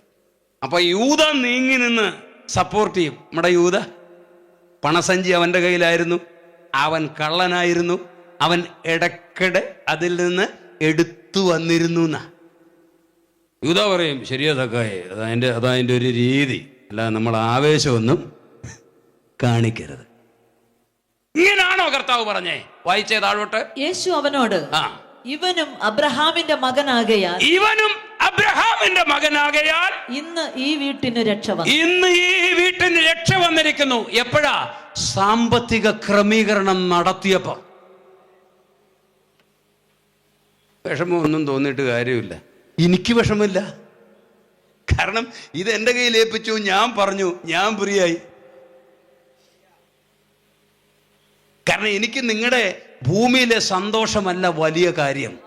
നിത്യജീവനിൽ നീ എത്തുക എന്നുള്ളതാണ്. അതിനുവേണ്ടിയാണ് ഇതിൻ്റെ പിന്നിൽ അധ്വാനിച്ച് വളരെ കഷ്ടപ്പെട്ട് വ്യക്തികൾ ചെയ്യുന്നത്. ഇത് കേൾക്കുന്ന ഒറ്റയാൾ പോലും നഷ്ടപ്പെട്ടു പോകരുത്. അതുകൊണ്ടാണ് സത്യം പൂർണ്ണമായി വെളിപ്പെടുത്തുന്നത്. നോഹയുടെ കാലത്തെ പ്രളയത്തിൽ, ഒന്നാം മില്ലേനിയത്തിലെ മനുഷ്യരുടെ സർവ്വ സമ്പത്തും തകർന്നു പോയതുപോലെ എല്ലാം തകർന്നു പോകുന്നതിന് തൊട്ടു മുൻപുള്ള ഈ മണിക്കൂറുകളിൽ ദൈവത്തിനുള്ളത് ദൈവത്തിനും കൈസർക്കുള്ളത് കൈസർക്കും കൊടുക്കുക. ആ വിഷയം ഒരുപാടുണ്ട്, അങ്ങോട്ടൊന്നും ഞാൻ പോകുന്നില്ല. മനസ്സിലാവാനാണെങ്കിൽ ഇത്രയും മനസ്സിലായാൽ മതി. വേറെ കാര്യങ്ങൾ പറയാനുള്ളത് കൊണ്ട് മനസ്സിലാവാനാണെങ്കിൽ ഇപ്പൊ ഇത്രയും മനസ്സിലാക്കിയത്. നിങ്ങൾ രണ്ടുപേര് ഒരു കൊടുങ്കാട്ടിലൂടെ യാത്രയായിരുന്നു. പണ്ടത്തെ യാത്രകൾ കഥയാണ്, പണ്ടത്തെ യാത്രകളൊക്കെ കൊടുങ്കാട്ടിലൂടെയാണ്. പെട്ടെന്നതാ അന്ധകാരത്തിന്റെ നിശബ്ദതയിൽ നിന്ന് 4 കൊള്ളക്കാർ അവരുടെ മുമ്പിൽ ചാടി വീണു. പണ്ട് അങ്ങനെ കാട്ടിലാ കൊള്ളക്കാര്, ഇപ്പൊ നാട്ടിലാ കൊള്ളക്കാര്. സ്തോത്രം. അപ്പോൾ അവർ ചാടി വീണു. എന്നിട്ട് പറഞ്ഞു, നിങ്ങളുടെ കയ്യിലുള്ള കാശൊക്കെ എടുക്ക്. അപ്പം ഒരുത്തൻ്റെ പേര് ബേബിച്ചൻ, വേറൊരുത്തൻ്റെ പേര് മത്തായിച്ചൻ. ഇവിടെയുള്ള ബേബിച്ചൻ്റെ കാര്യമല്ല ഞാൻ പറയുന്നത്. അത് നിങ്ങൾക്കുള്ള ദൂതല്ല, മത്തായിച്ചനുള്ള ദൂതല്ല, അല്ല, ഇതിൽ അവരുടെ കാര്യമാണ്. ഉടനെ ബേബിച്ചൻ. അപ്പൊ ബേബിച്ചൻ ഒരു 5 വർഷം മുമ്പ് 5000 രൂപ മത്തായിച്ചൻ്റെ കയ്യിൽ നിന്ന് കടം മേടിച്ചിട്ടുണ്ടായിരുന്നു. മുതലുമില്ല, പലിശയില്ല. 5 കൊല്ലമായിട്ട് ഈ പൈസ കൊടുക്കുന്നും ഇല്ല. ഇവന്റെ പോക്കറ്റിലാണ് ഇഷ്ടം പോലെ പൈസ ഉണ്ട്. ഈ കള്ളന്മാരിങ്ങോട്ട് ചാടി വീണ് കഴിഞ്ഞപ്പോൾ ബേബിച്ചൻ പെട്ടെന്ന് പോക്കറ്റിലോട്ട് കൈയിട്ട് കാശെടുത്ത് 5000 രൂപ എണ്ണിയിട്ട് മത്തായിച്ചൻ്റെ കയ്യിലോട്ട് കൊടുത്തു. മത്തായിച്ച, 5 കൊല്ലം മുമ്പ് ഞാൻ മേടിച്ച പൈസ താണ്ട്. സംഗതി മനസ്സിലാകുന്നവർക്കായി ഞാൻ ദൈവത്തെ വാഴ്ത്തും. കാരണം ഈ പോക്കറ്റിൽ കിടക്കുന്നത് ഇവന്മാരടിച്ചുകൊണ്ട് പോകും, എല്ലാം അടിച്ചുകൊണ്ട് പോകും. അതിനു മുമ്പ് കടമെങ്കിലും എന്ത് ചെയ്യാം? ദൈവത്തിന് കൊടുക്കേണ്ട ഓഹരിയുണ്ട്, മനുഷ്യന് കൊടുക്കേണ്ട ഓഹരിയുണ്ട്. നോഹയുടെ കാലം പോലെ മനുഷ്യപുത്രന്റെ വരവിൽ ഒരു വലിയ സാമ്പത്തിക പരാജയം വരാൻ പോവുകയാണ്. അപ്പൊ എത്ര കേട്ടാലും അറത്ത കൈക്ക് ഉപ്പ് തീർക്കുകയല്ല ചില വിശ്വാസികൾ. എന്നോട് വിഷമം തോന്നരുത്. ആ പ്രയോഗത്തിന് ആത്മിക പ്രയോഗം വേറെ ഇല്ലാത്തോണ്ടാ ഈ അറുത്ത കൈക്ക്. ഇല്ലെങ്കിൽ ഞാൻ പരമാവധി ആത്മിക പ്രയോഗമേ പ്രയോഗിക്കത്തുള്ളൂ. അറുത്ത കൈക്ക് 500 കോടി രൂപയുടെ സ്വത്തുണ്ടെങ്കിലും ഉപവാസ പ്രാർത്ഥനയ്ക്ക് പിരിവിട്ടാൽ 50 രൂപ. 500 കോടിയുടെ സ്വത്തുള്ള 50 വിശ്വാസി സഭയിലുണ്ടെങ്കിലും അച്ഛാ നമുക്കൊരു കൺവെൻഷൻ നടത്തണ്ടായോ? എവിടുന്ന കാശ്? എവിടുന്ന കാശ്? സ്തോത്രം. കാശ് ഇറക്കുകയല്ല, ഇറക്കരുത്. കാരണം കർത്താവ് പറഞ്ഞൊരു കാര്യമുണ്ട്. ഞാൻ ഇങ്ങനെ ആലോചിക്കാറുണ്ട്, ഇത്രയും ആസ്തിയുള്ള മനുഷ്യര് അവരൊക്കെ വിചാരിച്ചാൽ ഒരൊറ്റ കുടുംബം വിചാരിച്ച ഇതുപോലത്തെ 50 കൺവെൻഷൻ നടത്താൻ പറ്റും. ഒരു ചെറിയ ഓഹരി മുടക്കിയാൽ മതി. ഞാൻ കുറേ നാൾ ആലോചിച്ചു, എന്നിട്ട് എന്തുകൊണ്ട് ആളുകൾക്കത് തോന്നുന്നില്ല? വരുമാനമില്ലാത്തവനും കടത്തിനകത്ത് കിടക്കുന്നവനും സാമ്പത്തിക പരാധീനതയിൽ കിടക്കുന്നവനും നാളത്തെ കാര്യം എങ്ങനെ നടത്തണമെന്ന് അറിയാത്തവനും പോക്കറ്റിൽ നിന്നുള്ള പൈസ മുഴുവൻ ദൈവവേലയ്ക്ക് ഇട്ടുകൊടുത്തിട്ട് കടം മേടിച്ചും കൂടെ മുടക്കുന്നത് ഞാൻ കാണാറുണ്ട് ഈ ദിവസങ്ങളിൽ.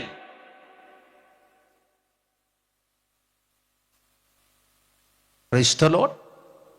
എന്നാൽ കോടികൾ ആസ്തിയുള്ളവർ മുടക്കുന്നില്ല. കാരണം അവർക്ക് മുടക്കാൻ പറ്റുകയില്ല. കാരണം ഒരു കാലഘട്ടത്തിൽ ചെയ്യേണ്ട കാലത്ത് അവർ ചെയ്യാത്തത് കൊണ്ട് അത്തിവൃക്ഷത്തെ നോക്കി കർത്താവ് ശപിച്ചതുപോലെ അവരെ ശപിച്ചിരിക്കുകയാണോ എന്ന് ഞാൻ സംശയിക്കുന്നു. നിങ്ങൾക്ക് കാര്യം മനസ്സിലായോ? ബന്ധന വഴിയണം എന്നൊക്കെ പറഞ്ഞാൽ എന്ത് സൈസ് ബന്ധന അഴിയേണ്ടതെന്ന് എത്ര പേർക്ക് മനസ്സിലാകുന്നുണ്ട്? യേശു വന്ന് നിന്ന് ആവശ്യപ്പെടുന്ന സമയത്ത്, അവനെ വിശക്കുന്ന സമയത്ത് അവന്റെ പ്രവൃത്തിക്ക് സഹായകമാകുന്ന ഊർജം പ്രദാനം ചെയ്യാൻ ഒരത്തിപ്പഴം അവിടെ ഇല്ല. അത് അത്തിപ്പഴത്തിന്റെ കാലമല്ലാഞ്ഞു പോട്ടെ. പക്ഷെ അത്തിപ്പഴത്തിന്റെ കാലം അല്ലെങ്കിലും അത്തിപ്പഴത്തിൻ്റെ കാലത്ത് അത്തിപ്പഴം ഉണ്ടാകാൻ സാധ്യതയുള്ള അത്തിവൃക്ഷത്തിൽ ഒരു ലക്ഷണം കാണും. ഇസഡം മുഴൂർ അതിനെക്കുറിച്ച് തൻ്റെ എൻസൈക്ലോപീഡിയയിൽ എഴുതിയിരിക്കുന്നത്, അത്തിവൃക്ഷത്തിൽ നിന്ന് വെളുത്ത നിറത്തിൽ വൃത്താകാരത്തിൽ ഒരു പദാർത്ഥം ഊറി പുറത്തേക്ക് വരും. അത് കാണുമ്പം സീസണാകുമ്പോൾ ഇത് കായ്ച്ചോളും. അങ്ങനെ ഒരു ലക്ഷണവുമില്ല ഇതിൽ. കായില്ലെന്ന് ഇലയ്ക്ക് വല്ല കുറവുണ്ടോ? ഫലഭൂയിഷ്ടമായ സ്ഥലത്താണ് നട്ടേക്കുന്നത്. കായ്ക്കേണ്ട കാലമൊക്കെ കഴിഞ്ഞു, ഇലയ്ക്കൊരു കുറവുമില്ല. എന്നാൽ പഴമില്ലെന്ന് മാത്രമല്ല, കായില്ലെന്ന് മാത്രമല്ല, ഇനിയൊട്ട് കായ്ക്കുന്ന ലക്ഷണവും കർത്താവ് എന്താ അത്യം നോക്കി പറഞ്ഞേ? അത് നമ്മൾ വിചാരിക്കുന്നത് എന്താന്ന് ചോദിച്ചാൽ, അത് പഴയ നിയമത്തിൻ്റെതായിരിക്കുന്നത് യഹൂദന്മാരായിരിക്കുന്ന ഒരു ജനത്തോടുള്ള ബന്ധത്തിലുള്ളൊരു പ്രവചനം അല്ലപ്പാ.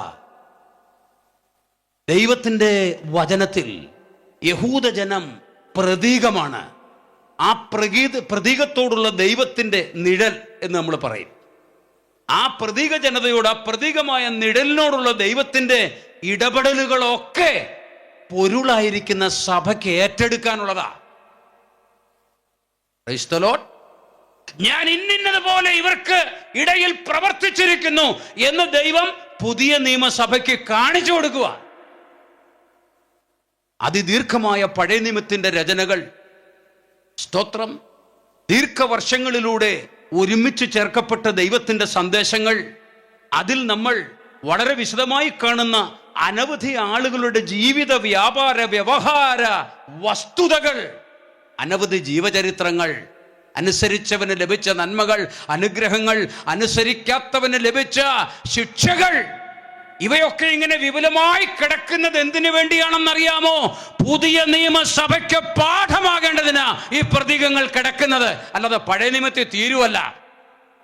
ഫലം കായ്ക്കാത്ത അത്തിവൃക്ഷത്തെ കർത്താവ് ശപിക്കുന്നുവെങ്കിൽ അതേ കാര്യം തന്നെയാണ് ഫലമില്ലാത്ത പുതിയ നിയമ വ്യക്തിക്കും വരാൻ പോകുന്നത്. ആമീനൊക്കെ പവർ വളരെ കുറവാണ്. കുഴപ്പമില്ല, ആ സൈസ് കാര്യമല്ലേ പറയുന്നത്. ഇത്രയെങ്കിലും വരുന്നുണ്ടല്ലോ. Price the Lord. ഇനി നിന്നിൽ നിന്ന് ആരും ഒരു നാളും ഫലം തിന്നാതെ പോകട്ടെ എന്ന് പല ആത്മീക കുടുംബങ്ങളോടും ദൈവം പറഞ്ഞിട്ടുണ്ടോ എന്നെനിക്ക് സംശയമുണ്ട്. അത് പറഞ്ഞിട്ടുണ്ടോ എന്നറിയണമെങ്കിൽ ദൈവവചനത്തിന്റെ വെളിപ്പാടുകൾ പ്രാപിക്കേണ്ടതിന് ദൈവത്തിന്റെ ആലോചന സഭയിൽ നിന്ന് അവന്റെ വചനത്തിന്റെ വെളിപ്പാടുകൾ ദർശിച്ച് പ്രാപിച്ച പ്രവാചകന്മാർ ദൈവസഭകൾക്കകത്ത് കടന്ന് പ്രവചിക്കണമായിരുന്നു. കഴിഞ്ഞ 19 വർഷമായി കിടന്ന് കളിച്ചുകൊണ്ടിരിക്കുന്ന വേറൊരു കൂട്ടര അനുഗ്രഹം മാത്രം, ആശ്വാസം മാത്രം, ആശീർവാദം മാത്രം, നന്മ മാത്രം, ജനത്തെ ദൈവത്തിന്റെ നീതിയുടെ വ്യവഹാരങ്ങൾ എങ്ങനെയാണ് എന്ന് പഠിപ്പിച്ചു കൊടുക്കുന്ന ഒരു നീതി പ്രസംഗിയായ നോഹ ഇന്ന് ദൈവസഭകൾക്കകത്ത് എഴുന്നേറ്റ് വരേണ്ടതായിട്ടുണ്ട്.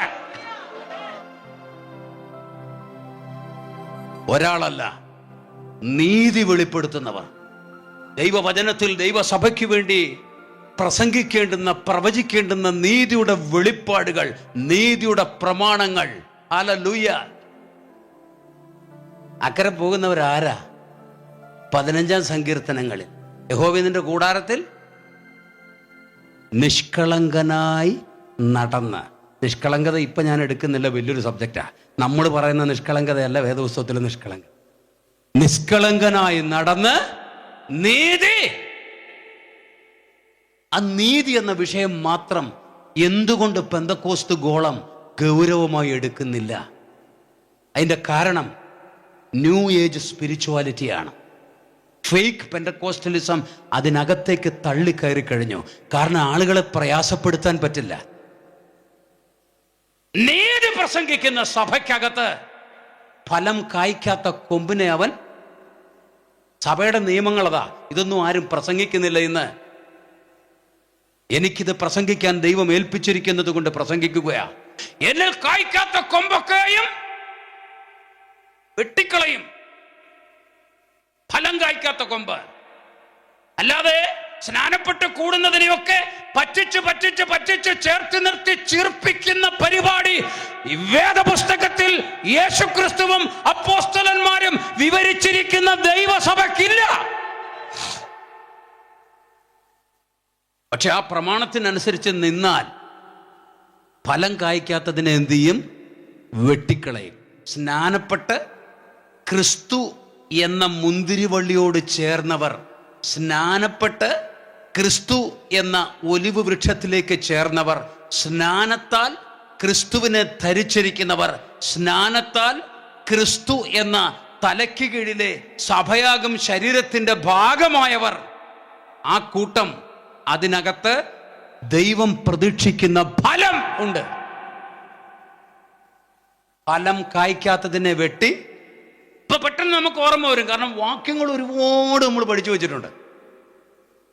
ഓരോ വീട്ടിൽ ചെന്ന ട്രോഫികൾ ഒരുപാടാ. വാക്യ മത്സരത്തിന് കിട്ടിയ ട്രോഫിയാ, പിന്നെ പാട്ടിന് കിട്ടിയ ട്രോഫി ഒരുപാടാ.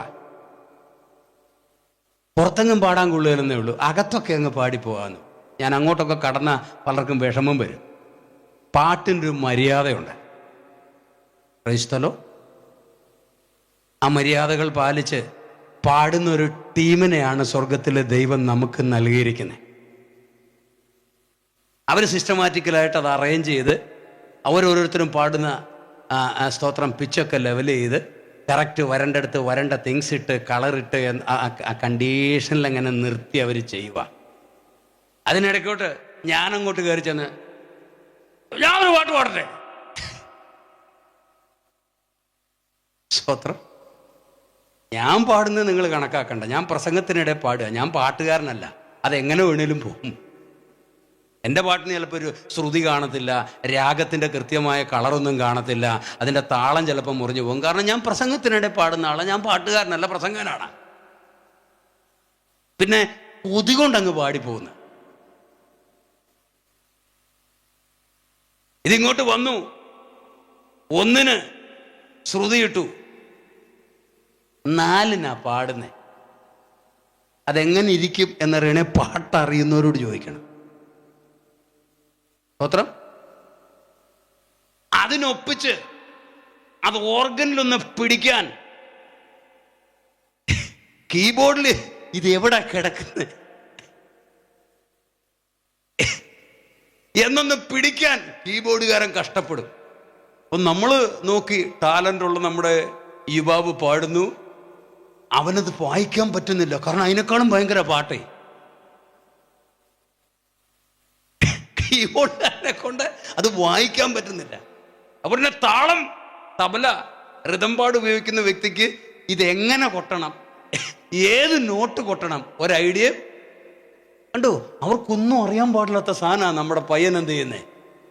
ഇവരൊക്കെ പറഞ്ഞാൽ മതിയല്ലോ അല്ലേ. Price the Lord. അതുകൊണ്ട് സിസ്റ്റമാറ്റിക്കലായി പെർഫോം ചെയ്യുന്ന നമുക്ക് അവസരമുണ്ടല്ലോ.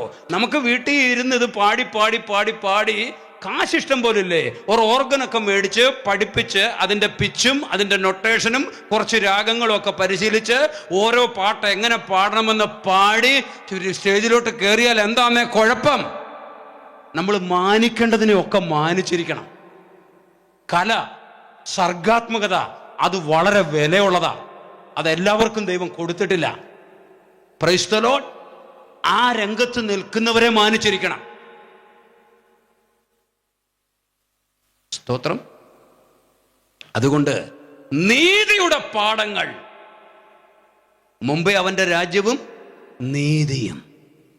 യഹോവയുടെ കൂടാരത്തിൽ ആർ പാർക്കും? നിഷ്കളങ്കനായി നടന്ന് നീതി പ്രവർത്തിക്കുന്നവൻ. നീതി വിഷയത്തിൽ നമ്മൾ എങ്ങനെ ഇരിക്കുന്നു? കൃപയുടെ കാര്യത്തിലൊക്കെ, കയ്യടിയുടെ കാര്യത്തിലൊക്കെ നന്നായിട്ട് ഇളക്കുന്നൊരു പ്രവാചകൻ വന്നാൽ ചാടി സീലിങ്ങിൽ മുട്ടുന്ന സൈസ് ആരാധിക്കാൻ അറിയാവുന്ന പലരും ഇതിനകത്തിരിപ്പുണ്ട്. പക്ഷെ നീതിയുടെ കാര്യത്തിൽ എങ്ങനെ ഇരിക്കുന്നു? ഇത് ഇഷ്ടാവില്ല എന്ന് എനിക്കറിയാം. പക്ഷേ എൻ്റെ ദൈവത്തിന് നന്നായി ഇഷ്ടപ്പെടുന്നുണ്ട്. അപ്പം വാക്യങ്ങൾ ഒരുപാട് പഠിച്ചു വെച്ചിരിക്കുന്നുണ്ട്. പ്രിയമുള്ളവരെ, നമ്മൾ ഫലം കഴിക്കുവാൻ്റെ ഗുണമായിട്ട് ഇടയായി തീർന്നില്ലെങ്കിൽ കർത്താവ് നമ്മളെ വെട്ടിക്കളയും. എന്താണ് ഫലം?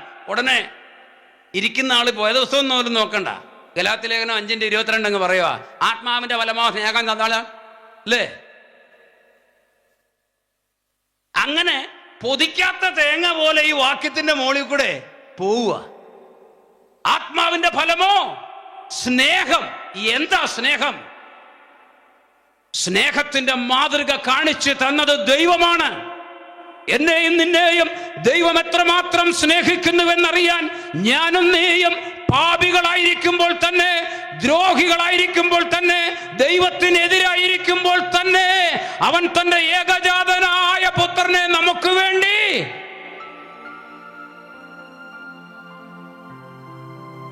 സ്നേഹം. അത് സിമ്പിളായിട്ട് ഞാനൊന്ന് ഉദാഹരിക്കാം. ഇപ്പൊ ബംഗാളികളാണല്ലോ എല്ലായിടത്തും പണിയുന്നത്. മലയാളിക്ക് പറ്റുന്ന പണി അത് ബംഗാളി ചെയ്യട്ടെ, മലയാളിക്ക് പറ്റാത്ത പണി അത് ബംഗാളി ചെയ്യട്ടെ, മലയാളിക്ക് ഇഷ്ടമല്ലാത്ത പണി അതും ബംഗാളി ചെയ്യട്ടെ. ആ രീതിയിലാണ്. ബംഗാളി മാത്രമല്ല, വേറെ ഒരുപാട് പേരുണ്ട്. അപ്പൊ നിങ്ങൾക്കൊരു ബംഗാളിയെ ഭയങ്കരമായിട്ട് ഇഷ്ടപ്പെട്ടു. അവൻ എല്ലാ പരിപാടിയും ചെയ്യും, വീട്ടിലെ കാര്യങ്ങളൊക്കെ നോക്കും. ഒരു മോനേ ഉള്ളൂ നിങ്ങൾക്ക്, പിന്നൊരു ബംഗാളിയുണ്ട്, സ്വത്രം, അവൻ കാര്യങ്ങളൊക്കെ നോക്കും. പക്ഷെ ബംഗാളി വീട്ടിലെ കാര്യമൊക്കെ നോക്കുമെങ്കിലും അവൻ നാട്ടിലിറങ്ങി അല്ലറ ചില്ലറ ഇടപാടുകൾ നടത്തുന്നവനാ. നാട്ടുകാർക്ക് ഇവനെ കൊണ്ട് പൊറുതിമുട്ടി. അവർ പലവട്ടം വന്ന പരാതി പറഞ്ഞു, നിങ്ങളുടെ ബംഗാളിയെ ഒന്നീ പറഞ്ഞു വിടണം, അവരുടെ മര്യാദയ്ക്ക് അവനെ എന്ത് ചെയ്യണം. നിങ്ങളത് ശ്രദ്ധിച്ചില്ല. അവസാനം നാട്ടുകാരെല്ലാം കൂടെ ഇവൻ ചെയ്ത ഒരു മഹാതെറ്റിൽ പിടിച്ചു. ഇവനെ തല്ലിക്കൊല്ലാൻ വേണ്ടി നാട്ടുകാരെല്ലാം കൂടെ കട്ടത്തടിയും കമ്പിയൊടിയും ഒക്കെ കൂടെ ആയിട്ട് ഓടി വരികയാണ്. ബംഗാളി ഓടി നിങ്ങളുടെ വീട്ടിലോട്ട് വന്ന് കയറി. എന്തുവാടാ? ഒന്നുമില്ല. അവരെല്ലാവരും എന്നെ വെറുതെ ഒന്നും ചെയ്തില്ല, ഞാൻ വെറുതെ അതിലെ പോവുമായിരുന്നു. പാവം, എല്ലാരും കൂടെ എന്നെ കൊല്ലാൻ വേണ്ടി ഓടിക്കുക. അവനെ അകത്ത് കയറ്റി നിങ്ങൾ വാതിലടച്ചു. ബംഗാളി നാട്ടുകാർ വന്ന് പറഞ്ഞു, അവനെ ഇങ്ങോട്ട് ഇറക്കി വിട്, ഇല്ല ഞങ്ങൾ വീട് കത്തിക്കും. അവനെ ഞങ്ങൾ കൊന്നിട്ടേ പോകത്തുള്ളൂ. അവന്റെ മരണം ഒരു തീരുമാനമായി. അപ്പൊ നിങ്ങൾ ഒന്ന് ചിന്തിക്കണേ. നിങ്ങൾ വീട്ടിനകത്ത് കയറി, ഞാൻ അവനെ പറഞ്ഞു വിട്ടേക്കാന്ന് പറഞ്ഞു. നിങ്ങളുടെ ഏക മകനെ, ആ ബംഗാളിയുടെ ഡ്രസ്സെല്ലാം മേടിച്ച് ആ ഏക മകനെ ധരിപ്പിച്ചു. ബംഗാളിയുടെ ജീൻസും അവൻ്റെ ഷർട്ടും ഒക്കെ ധരിപ്പിച്ച്, അവൻ്റെ സ്റ്റൈലിലും മുടിയൊക്കെ പച്ചറ വിച്ചറയാക്കി വെച്ച്, ബംഗാളി സാധാരണ വെക്കുന്ന അവൻ്റെ തൊപ്പിയൊക്കെ വെച്ച് ഈ മകനെ അങ്ങോട്ട് ഇറക്കി വിട്ടു. എന്നിട്ട് ബംഗാളിയെ വീട്ടിനകത്ത് ഒളിച്ചു വെച്ചു. ആ മകനെ ഇവരെല്ലാവരും കൂടെ ക്രൂരമായി മർദ്ദിച്ച് കൊലപ്പെടുത്തി. അതാണ് കാൽവരിയിൽ സംഭവിച്ചത്. Price the lord. സ്തോത്രം. ഇത്രമാം സ്നേഹം ഉയർ കൊടുത്തെനിക്കായി, ഇത്രമാം സ്നേഹം ഉയർ കൊടുത്തെനിക്കായി, മന്നവ വർണ്ണിപ്പാനെളുതല്ല എനിക്ക്, മന്നവ വർണ്ണിപ്പാനെളുതല്ല എനിക്ക്. തേടി വന്നോ ദോഷിയാം എന്നെയും നാഥ, തേടി വന്നോ ദോഷിയാം എന്നെയും നാഥ. ഇത്രമാം സ്നേഹം ഉയിർ കൊടുത്തെനിക്കായി, ഇത്രമാം സ്നേഹം ഉയിർ കൊടുത്തെനിക്കായി, മന്നവ വർണ്ണിപ്പ എഴുതല്ല എനിക്ക്, മന്നവ വർണ്ണിപ്പാൻ എഴുതല്ല എനിക്ക്. തേടി വന്നോ ദോഷിയാം എന്നെയും നാഥ, തേടി വന്നോ ദോഷിയാം എന്നെയും നാഥ. കുഞ്ഞാടിൻ്റെ കൂടെ ഗമിച്ചവർ പാടുമേ മോദാൽ, കുഞ്ഞാടിൻ്റെ കൂടെ ഗമിച്ചവർ പാടുമേ മോദാൽ.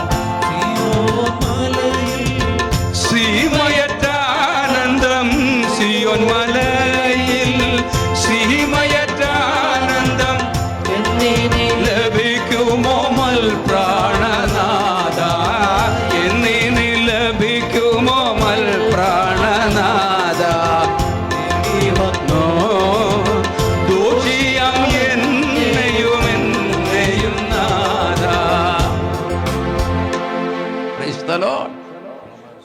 ഹല്ലേലൂയ.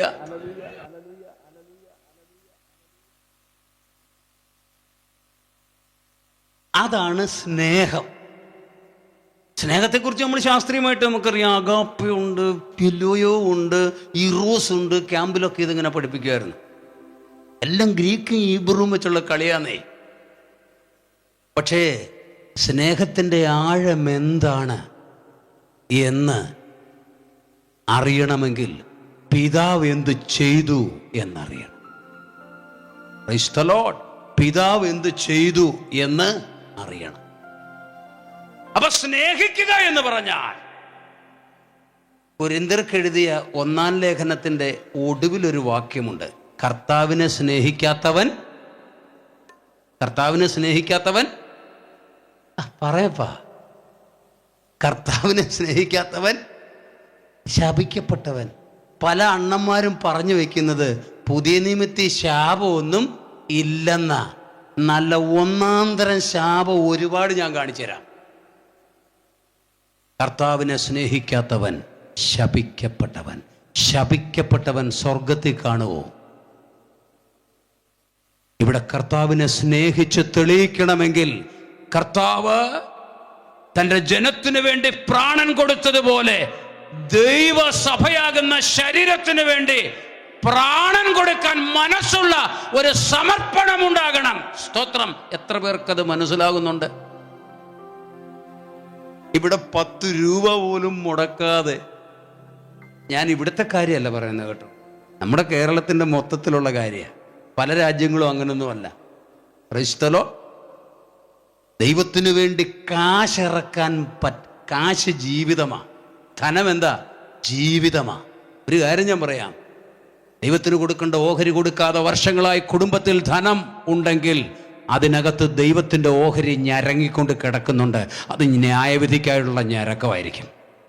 അപ്പം ഞാൻ ആ കാട്ടി വെച്ച് മത്തായിച്ചൻ ചെയ്ത പോലെ ഈ ലാസ്റ്റ് ടൈമിലെങ്കിലും സ്തോത്രം കടം വീട്ടുന്നത് നല്ലതായിരിക്കും. സക്കായി കടം വീട്ടിയപ്പോൾ ഹല്ലേലൂയ സ്തോത്രം, കർത്താവ് പറഞ്ഞു ഇന്ന് ഈ വീടിന് രക്ഷ വന്നിരിക്കും. അവിടെ കൊണ്ട് ഞാൻ അതങ്ങ് നിർത്തുകയാണ്. ഇന്നലെ നമ്മൾ സംസാരിച്ചു കൊണ്ടിരുന്ന വിഷയത്തിലേക്ക് ആത്മാവിൽ ദൈവം ചെയ്തുകൊണ്ടിരുന്ന പ്രവൃത്തികൾ 37-ാം അധ്യായം എഹെസ്കേലിന്റെ പുസ്തകം സ്തോത്രം, അതിൻ്റെ സ്തോത്രം നമ്മൾ വായിച്ച് കൊണ്ടിരുന്ന ഭാഗം 37-ന്റെ 3 മുതൽ വായിക്കാം. അവൻ എന്നോട് മനുഷ്യപുത്ര, ഈ അസ്ഥികൾ ജീവിക്കുമോ എന്ന് ചോദിച്ചു. ഇന്നലെ നമ്മൾ കണ്ടു, ഇസ്രായേൽ ജനമാകുന്നു. യേശുവിനെ ക്രൂശിക്കാൻ മുൻകൈ എടുത്തവർ തകർന്ന് ലോകരാജ്യങ്ങളിൽ മുഴുവൻ ഭിക്ഷാടകരെ പോലെ സഞ്ചരിച്ച് തകർക്കപ്പെട്ട് ഉടയ്ക്കപ്പെട്ട് അസ്ഥികളായി കിടക്കുകയാണ്. ആ അസ്ഥികളെ കുറിച്ച് പരിപാടിയുള്ള ദൈവം പാപം നിമിത്തം, അനുസരണക്കേട് നിമിത്തം ശിക്ഷയ്ക്കകത്ത് വീണ് എല്ലാം നശിച്ച് യാതൊരു ഭാവി പ്രതീക്ഷയുടെ പച്ചപ്പിന്റെ മുള പോലും കാണാനില്ലാത്ത അവസ്ഥയിൽ കിടക്കുന്ന ആ ജനത്തെക്കുറിച്ച് ദൈവത്തിന് വാഗ്ദത്തമുള്ളത് കൊണ്ട്, അവരെക്കുറിച്ച് ദൈവത്തിനൊരു വലിയ തിരഞ്ഞെടുപ്പിന്റെ പദ്ധതിയുള്ളത് കൊണ്ട് ആത്മാവിൽ പ്രവർത്തിക്കുന്ന ദൈവത്തിന്റെ പ്രവൃത്തിയാണ് നമ്മൾ അവിടെ കാണുന്നത്. Price the Lord. വായിക്കാം. അവൻ എന്നോട് മനുഷ്യപുത്ര, ഈ അസ്ഥികൾ ജീവിക്കുമോ എന്ന് ചോദിച്ചു. ഈ അസ്ഥികൾ ജീവിക്കുമോ എന്ന് ചോദിച്ചു. അതിന് ഞാൻ യഹോവയായ കർത്താവേ, നീ അറിയുന്നു എന്ന്. യഹോവയായ കർത്താവേ, നീ അറിയുന്നു എന്നല്ലാതെ ഒന്നും പറയാനില്ല. ചില കുടുംബങ്ങളെ നോക്കുമ്പോൾ ഒരു സാധ്യതയുമില്ല. ചില വ്യക്തികളെ നോക്കുമ്പോൾ ഒരു സാധ്യതയുമില്ല. ഒരു സാധ്യതയും അത് ശരിയാവുകയില്ല. പക്ഷെ തിരഞ്ഞെടുപ്പുണ്ടെങ്കിൽ നീ ഇന്നതായി തീരുമെന്നുള്ളൊരു വാഗ്ദത്തം അവളുടെ ജീവിതത്തിൽ വ്യാപരിക്കുന്ന അവസ്ഥ നിലവിലുണ്ടെങ്കിൽ, എത്ര ഉണങ്ങിയ അസ്ഥിയുടെ രൂപത്തിൽ കിടക്കുന്നെങ്കിലും ശവക്കുഴിക്കകത്തുന്നത് അതിനെ പുറത്തു കൊണ്ടുവന്ന് വാഗ്ദത്ത സ്ഥലത്തെത്തിക്കുന്ന ഒരു ദൈവത്തിന്റെ ആത്മാവ് കഴിഞ്ഞ നാളുകളിൽ പ്രവർത്തിച്ചു കൊണ്ടിരുന്നു. ഇന്നും ഇസ്രായേലിനോടുള്ള ബന്ധത്തിൽ പ്രവർത്തിച്ചു കൊണ്ടിരിക്കുന്നുവെങ്കിൽ എന്റെയും നിന്റെയും ജീവിതത്തിൽ യേശുക്രിസ്തുവിന്റെ രക്തത്താൽ വീണ്ടെടുക്കപ്പെട്ട എന്റെയും നിന്റെയും ജീവിതത്തിൽ എത്രയധികം. പക്ഷേ ആ ആത്മീക ആവേശത്തിന്റെ വിശ്വാസത്തിലേക്ക് ഊന്നുന്നതിന് മുമ്പ് നീതിയുടെ ക്രമീകരണങ്ങൾ നടത്തേണ്ടതിന് വേണ്ടി ആ പ്രാരംഭ ഭാഗം ഞാൻ പ്രസംഗിച്ചു വെച്ചത്. വായിക്കാം. അവൻ എന്നോട് കൽപ്പിച്ചത്, നീ അസ്ഥികളെ കുറിച്ച് പ്രവചിച്ച് അവയോട് പറയേണ്ടത്, നീ അസ്ഥികളെ കുറിച്ച് പ്രവചിച്ച് അവയോട് പറയേണ്ടത്, ഉണങ്ങിയ അസ്ഥികളെ, ഉണങ്ങിയ അസ്ഥികളെ, യഹോവയുടെ വചനം കേൾപ്പിൻ. യഹോവയുടെ വചനം കേൾപ്പിൻ. ആദ്യം നമ്മൾ കാണുന്നത് അതിനിടയ്ക്കൂടെ ചുറ്റി ചുറ്റി നടക്കുമാറാക്കി. സ്തോത്രം. ആത്മാവകത്തുള്ള മനുഷ്യൻ ആത്മീക ലക്ഷ്യത്തോടു കൂടെ ദൈവം അവനെ താഴ്വരയിൽ കൊണ്ടുവന്ന് നിർത്തിയപ്പോൾ, ഈ താഴ്വര എന്നത് ചിലപ്പോൾ ഒരു അഭിഷിക്തന ജീവിതത്തിൻ്റെ ഇറക്കങ്ങളാണ്. മലമുകളിൽ നിന്ന്, ഉന്നതികളിൽ നിന്ന്, നിരപ്പിൽ നിന്ന് താഴേക്കിറങ്ങി ജീവിതത്തിൻ്റെ പ്രതിസന്ധികളിലേക്ക്, ജീവിതത്തിൻ്റെ നഷ്ടക്കച്ചവടങ്ങളിലേക്ക്, ജീവിതത്തിൻ്റെ വേദനകളുടെ ആഴങ്ങളിലേക്ക്, രോഗാതുരമായ അവസ്ഥകളുടെ ആഴങ്ങളിലേക്ക്, അങ്ങനെ ഏറ്റവും താഴേക്കൊരു പ്രവാചകനെ, ഒരു അഭിഷിക്തനെ, ഒരു ദൈവവിതലിനെ ദൈവം ഇറക്കിക്കൊണ്ടുവരുമ്പോൾ ഓർക്കണം, ഒരു വലിയ പരിപാടി നിന്നെ കൊണ്ട് ദൈവത്തിന് ചെയ്തെടുക്കാനുള്ളത് കൊണ്ടാണ് താഴേക്ക് ഇറക്കിക്കൊണ്ടുവരുന്നത്. അതുകൊണ്ട് മുകളിലോട്ട് മാത്രമേ കേറൂ എന്ന് വാശി പിടിക്കരുത്. എന്നിട്ട് ഈ അസ്ഥികൾ ചുറ്റി അസ്ഥികൾക്ക് ചുറ്റും അവൻ നടക്കുകയാണ്. ഈ ഉണങ്ങിക്കിടക്കുന്ന അസ്ഥികൾക്ക് ചുറ്റും നടക്കുകയാ. ഒരു പ്രതീക്ഷയുമില്ലാതെ കിടക്കുന്ന ജീവിതങ്ങൾക്കടുത്തുകൂടെ നീ സഞ്ചരിക്കുമ്പോൾ, ഒരു പ്രതീക്ഷയുമില്ലാത്ത നഷ്ടപ്പെട്ട് കിടക്കുന്ന, ഒരു സാധ്യതയുമില്ലെന്ന് ലോകം വിധിയെഴുതി വെച്ചിരിക്കുന്ന വ്യക്തികൾക്കിടയിലൂടെ നീ ചുറ്റി സഞ്ചരിക്കുമ്പോൾ, അവരുമായി നിരന്തരം ആത്മാവിൽ ഇടപഴകിക്കൊണ്ടിരിക്കുമ്പോൾ, ജഡത്താലല്ല ആത്മാവിൽ ഇടപഴകിക്കൊണ്ടിരിക്കുമ്പോൾ വരുന്ന വ്യത്യാസം എത്ര വലുതാണ് എന്നും കൂടെയാണ് ഈ വേദഭാഗം നമ്മെ പഠിപ്പിക്കുന്നത്. ഒരഭിഷിക്തന്റെ ദൗത്യങ്ങൾ ദൈവവചനത്തിൽ വളരെ പ്രധാനപ്പെട്ടതാ. അത് ഏറ്റെടുക്കുന്നവർക്കായി ഞാൻ ദൈവത്തെ വാഴ്ത്തുകയാ. നിശ്ചയമായും ഈ മീറ്റിംഗ് നടക്കാൻ സാധ്യതയില്ലാത്ത വിധത്തിലുള്ള നിരവധി യുദ്ധങ്ങളുടെ നടുവിലൂടെ ഈ മീറ്റിംഗിലേക്ക് ദൈവജനത്തെ കൊണ്ടുവന്നെങ്കിൽ, ഇങ്ങനെ ഈ പ്രസംഗം ഇവിടെ നടക്കുന്നുണ്ടെങ്കിൽ അതിൽ ദൈവത്തിന്റെ ഒരു നിർണയമുണ്ട്. ദൈവം എന്തോ ചെയ്യാൻ പോകുന്നുണ്ട്. സഭകൾക്കകത്ത്, കുടുംബങ്ങൾക്കകത്ത്, വ്യക്തികൾക്കകത്ത്, സ്തോത്രം, ദൈവഭൃത്യന്മാർക്കകത്ത് നിങ്ങൾ ഇതുവരെ അനുഭവിച്ചിട്ടില്ലാത്ത, ഇതുവരെ കണ്ടിട്ടില്ലാത്ത ചില അനുഭവങ്ങളുടെ വാതായനങ്ങൾ തുറന്നു തരുവാൻ ദൈവത്തിന് പരിപാടിയുണ്ട്. പക്ഷെ നീതിയുടെ അടിത്തറകൾ ക്രമീകരിച്ചിരിക്കണം. വായിക്കാം. യഹോവയായ കർത്താവ് ഈ അസ്ഥികളോട് ഇപ്രകാരം അരുളി ചെയ്യുന്നു. യഹോവയായ കർത്താവ് ഈ അസ്ഥികളോട് ഇപ്രകാരം അരുളി ചെയ്യുന്നു. നിങ്ങൾ ജീവിക്കേണ്ടതിന് ഞാൻ നിങ്ങളിൽ ശ്വാസം വരുത്തും. ഞാൻ നിങ്ങളുടെ മേൽ ഞരമ്പ് ദൈവം ചെയ്യാൻ പോകുന്ന കാര്യമായി പറയുന്നേ.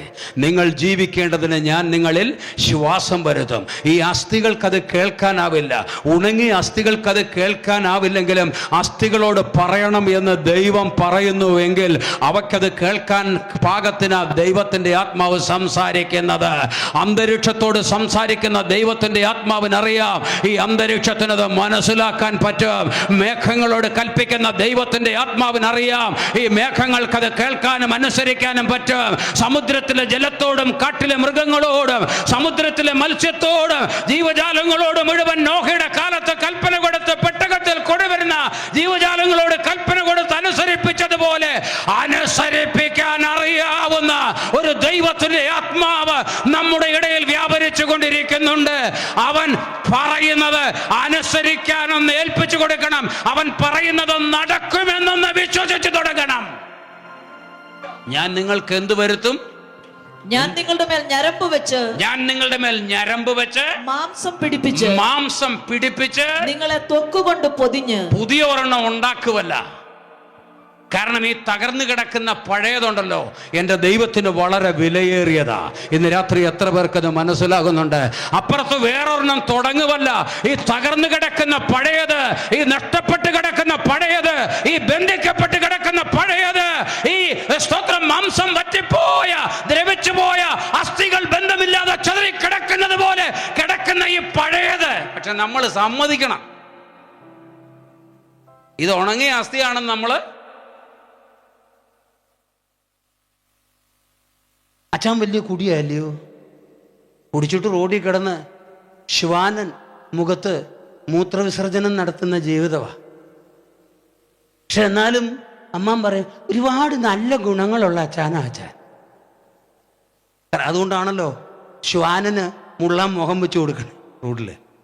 ഒരുപാട് സമ്മതിക്കൂല. വീട്ടിൽ സമ്മതിക്കും, പറയും, വഴക്കുണ്ടാക്കും, ബഹളാവും. പക്ഷെ പുറത്തുനിന്ന് ഒരാളുടെ മുമ്പിൽ ശരാശരി സ്ത്രീ ഭർത്താവിനെ എന്ത് ചെയ്യത്തില്ല, ഒറ്റിക്കൊടുക്കത്തില്ല. പിന്നെ അഭിഷേകമുള്ളവനാണെങ്കിൽ അവൻ ആത്മാവിൽ ചില രഹസ്യങ്ങൾ പറയുമ്പം സമയങ്ങളുടെ ഭാഷയെ ഒരു രക്ഷയില്ല, ഈ മനുഷ്യനെ കൊണ്ട് ഞാൻ എന്നാ ചെയ്യണമെന്ന്. സ്തോത്രം.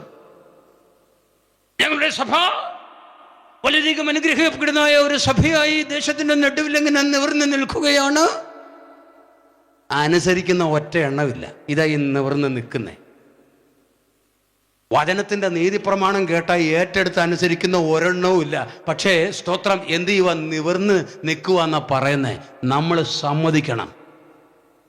ഇന്ന് രാത്രി ദൈവത്തിന്റെ ആത്മാവായി ഇവിടെ സംസാരിക്കുന്നേ. അറിയാവോ, നിന്നെ നിത്യജീവനിൽ കൊണ്ടുപോകാൻ ഉത്തരവാദിത്തപ്പെട്ട, കറയും ചുളുക്കവും വട്ടവും മാലിന്യമില്ലാതെ മണവാട്ടിയായി ഒരുക്കാൻ ഉത്തരവാദിത്തപ്പെട്ട ദൈവത്തിന്റെ ആത്മാവ് പറയുമ്പോൾ സമ്മതിക്കണം. അതേ കർത്താവേ, സ്തോത്രം. അപ്പോഴാ, കാരണം അത് പറഞ്ഞു. നമ്മൾ കഴിഞ്ഞ ദിവസം ചിന്തിച്ചു, ഞങ്ങളുടെ പ്രത്യാശയ്ക്ക് എൻ്റെ ഭാഷയെ ഞാൻ സ്വർഗത്തിൽ പോകുമെന്ന് തോന്നുന്നില്ല. എന്നാൽ ചിലപ്പോഴങ്ങനല്ല പറയാ, അമ്മാമ സ്വർഗത്തിൽ പോവോ? അതെന്ത് ചോദ്യമാ? എൻ്റെ മുഖത്ത് നോക്കി ഇതുവരെ അങ്ങനെ ആ ചോദ്യം ആരും, കാരണം എന്നെ കണ്ട ദേവദാസന്മാരൊക്കെ കണ്ട നിമിഷത്തിൽ എന്നോട് പറഞ്ഞത് സ്വർഗത്തിൻ്റെ പ്രധാന സ്ഥാനത്തേക്കുള്ള ഒരു വാത്സല്യ അമ്മാമ്മയാണ് ഈ അമ്മാമ്മ. കാരണം അവൻ്റെ ബൈക്കിൻ്റെ സൈഡിലൊരു പെട്ടിയും കൊണ്ടാവും വന്നിരിക്കുന്നത്. കാച്ചിലും ചേമ്പും തേങ്ങായും ഒക്കെ ഇട്ട് പൂട്ടിപ്പോകാവുന്ന ഒരു പെട്ടി. പെട്ടിയും കൊണ്ട്, പെട്ടിയില്ലാത്ത ബൈക്കുള്ള പാസ്റ്റർ അഹങ്കാരിയാന്ന് പോലും ആൾക്കാർ പറയാറുണ്ട്. പെട്ടിയും കൊണ്ട് വരണം, അതിനകത്ത് വിധേയത്വം, വിനയം. പെട്ടിയും കൊണ്ട് വരുന്നവൻ ഈ പുകഴ്ത്തിയാലല്ലേ ഈ പെട്ടി വല്ലതും ഇറക്കത്തുള്ളൂ. സ്തോത്രം. അതുകൊണ്ടാണ് സ്വർഗത്തിലേക്ക് ടിക്കറ്റ് എടുത്തിരിക്കുന്ന അമ്മാമ്മ അത് നിർത്തണം. ചില ബുദ്ധിമുട്ടാന്ന് എനിക്കറിയാം. നമ്മൾ എന്നാ ചെയ്യാനാ? പക്ഷേ ജീവിച്ചു പോണ്ടേ. ജീവിക്കേണ്ടെന്ന് വെക്കണം. ഞാൻ ജീവിക്കേണ്ടെന്ന് വെച്ചോണ്ടായി പണിയെടുക്കുന്നത്. പക്ഷെ ഓരോ ദിവസവും ഇങ്ങനെ ജീവിച്ച് പോകുന്നു. അതിൻ്റെ ഒരു ഇന്റർനാലിറ്റി മനസ്സിലായോ? ജീവിക്കേണ്ടെന്ന് വെച്ചാ ഈ പണിക്ക് ഇറങ്ങിയേ. പക്ഷെ ഓരോ ദിവസവും ജയോത്സവമായി നടത്തുന്ന ദൈവത്തിന്റെ നടത്തിപ്പ്, ദൈവത്തിന്റെ അഭിഷിക്തന് നിന്റെ ജീവിതത്തിൽ ഉണ്ടാകണമെങ്കിൽ അവന്റെ ആലോചന ഒട്ടും മറച്ചു വെക്കാതെ അത് അഗ്നി അസ്ത്രങ്ങൾ പോലെ, വാൾ പോലെ ഉപയോഗിക്കണം. രക്തം ചൊരിയാതെ തന്റെ വാൾ അടക്കി വെക്കുന്നവൻ ശപിക്കപ്പെട്ടവൻ. പഴയ ബാലയിലെ വാളല്ല ദൈവത്തിന്റെ വചനത്തിന്റെ വാള്. പഴയ ബാലയിൽ രാജാപ്പാട്ട് നടൻ ലൈറ്റിന് മുമ്പേ നിന്ന് വാളിങ്ങനെ വലിച്ചു എന്ന് കാണിക്കുമ്പം രാത്രി 2 മണിക്കൊക്കെ ഈ ശബ്ദം വരുന്നേ, നാട്ടുകാർ ഞെട്ടിപ്പോ.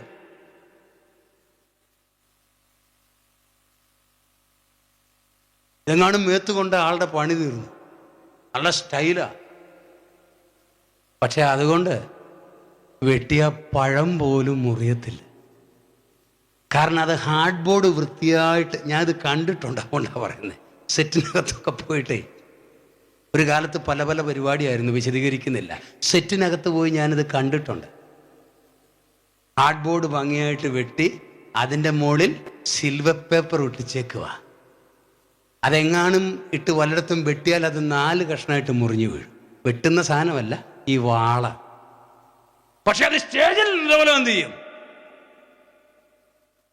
അത് ഞങ്ങൾ വലിച്ചു വരുമ്പോൾ ഭയങ്കര ശബ്ദമാണല്ലോ. അത് സൈഡ് കർട്ടന്റെ പുറകിൽ ഒരു ടോപ്പ് വയലിനിസ്റ്റ് ഇരിപ്പുണ്ട്. ഈ വലിച്ചു വരുന്ന സമയത്ത് അവൻ എന്നൊരു അടി അടിക്കും. ആ അടിയാണ് നമ്മൾ കേട്ടത്. സൗണ്ട് സിസ്റ്റം നിന്നാൽ പണി തീർന്നു. തിരിഞ്ഞോ? വയലിന്റെ ശബ്ദം നിന്നാൽ ഇടപാട് തീർന്നു. വയലിൻ്റെ ശബ്ദത്തിലും സൗണ്ട് സിസ്റ്റത്തിലും തുടങ്ങിയതല്ല ഞാൻ പണി. പാടിച്ചിറയിലും സീതാമൗണ്ടിലും മരക്കടവിലുമൊക്കെ കുടിയന്മാർ വിശേഷ ദിവസങ്ങളിൽ ക്രിസ്മസിനും ഈസ്റ്ററിനുമൊക്കെ കുടിച്ചു കൂത്താടുന്നിടത്ത് അവർ വന്ന് മുമ്പിലോട്ട് ആദ്യം ഞാൻ പറഞ്ഞല്ലോ നീലം കലക്കി എഴുതി പോസ്റ്റർ ഒട്ടിച്ച് പണി തുടങ്ങി. അത് കഴിഞ്ഞ് ഈ ചെറിയ രീതിയിലൊക്കെ ഒച്ച പുറത്ത് വരുന്നൊരു പഴയ സാധനമുണ്ട്, അത് വെച്ച് പണി തുടങ്ങി. അപ്പം കുടിച്ച് പൂസായി ലെവല് പറഞ്ഞു നിൽക്കുന്നവൻ തൊട്ടു മുമ്പിൽ വന്ന് നിന്ന് സംസാരിക്കും, ഉറക്ക ചീത്ത വിളിക്കും. അവനേക്കാളും ശബ്ദത്തിൽ വാചകം മുറിയാതെ ഞാൻ ഉറക്ക സംസാരിക്കും. അങ്ങനെ തെളിഞ്ഞാണ് ഇവിടം വരെ വന്ന് നിൽക്കുന്നത്.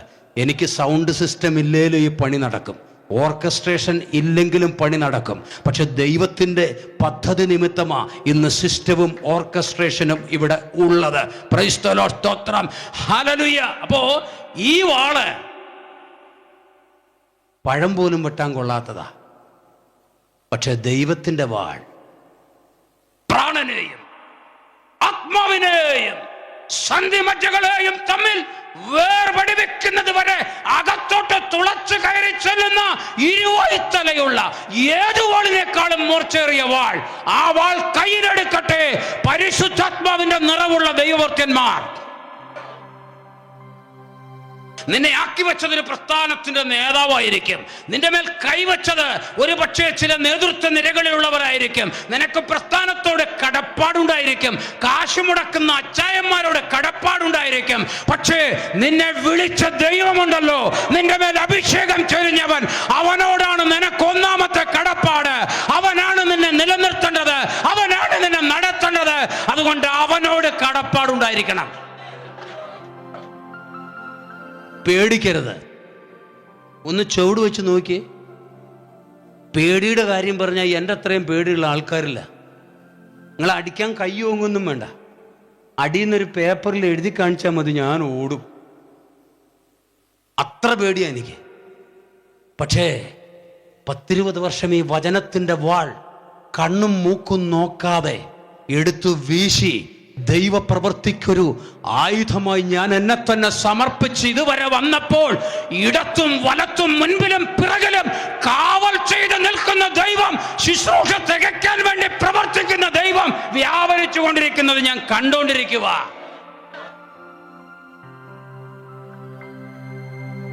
സഭ വലിയ ശുദ്ധീകരണത്തിലേക്ക് വരണം. അതിന് ദൈവഭൃത്യന്മാർ അവരിലെ അഭിഷേകത്തിന്റെ അധികാരത്തെ ധൈര്യമായി നീതിയുടെ പ്രമാണത്തിന്റെ വെളിപ്പെടുത്തലുകൾക്ക് വേണ്ടി വിനിയോഗിക്കണം.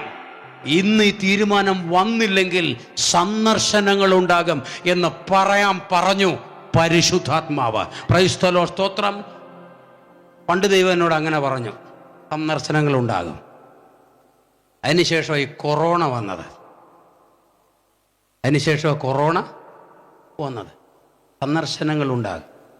ഞാൻ ദൈവത്തോട് ചോദിച്ചു, ഇങ്ങനെ ആയാലും എങ്ങനെ കർത്താവ്? കർത്താവ് പറഞ്ഞു, സന്ദർശനങ്ങൾ ഉണ്ടാകും.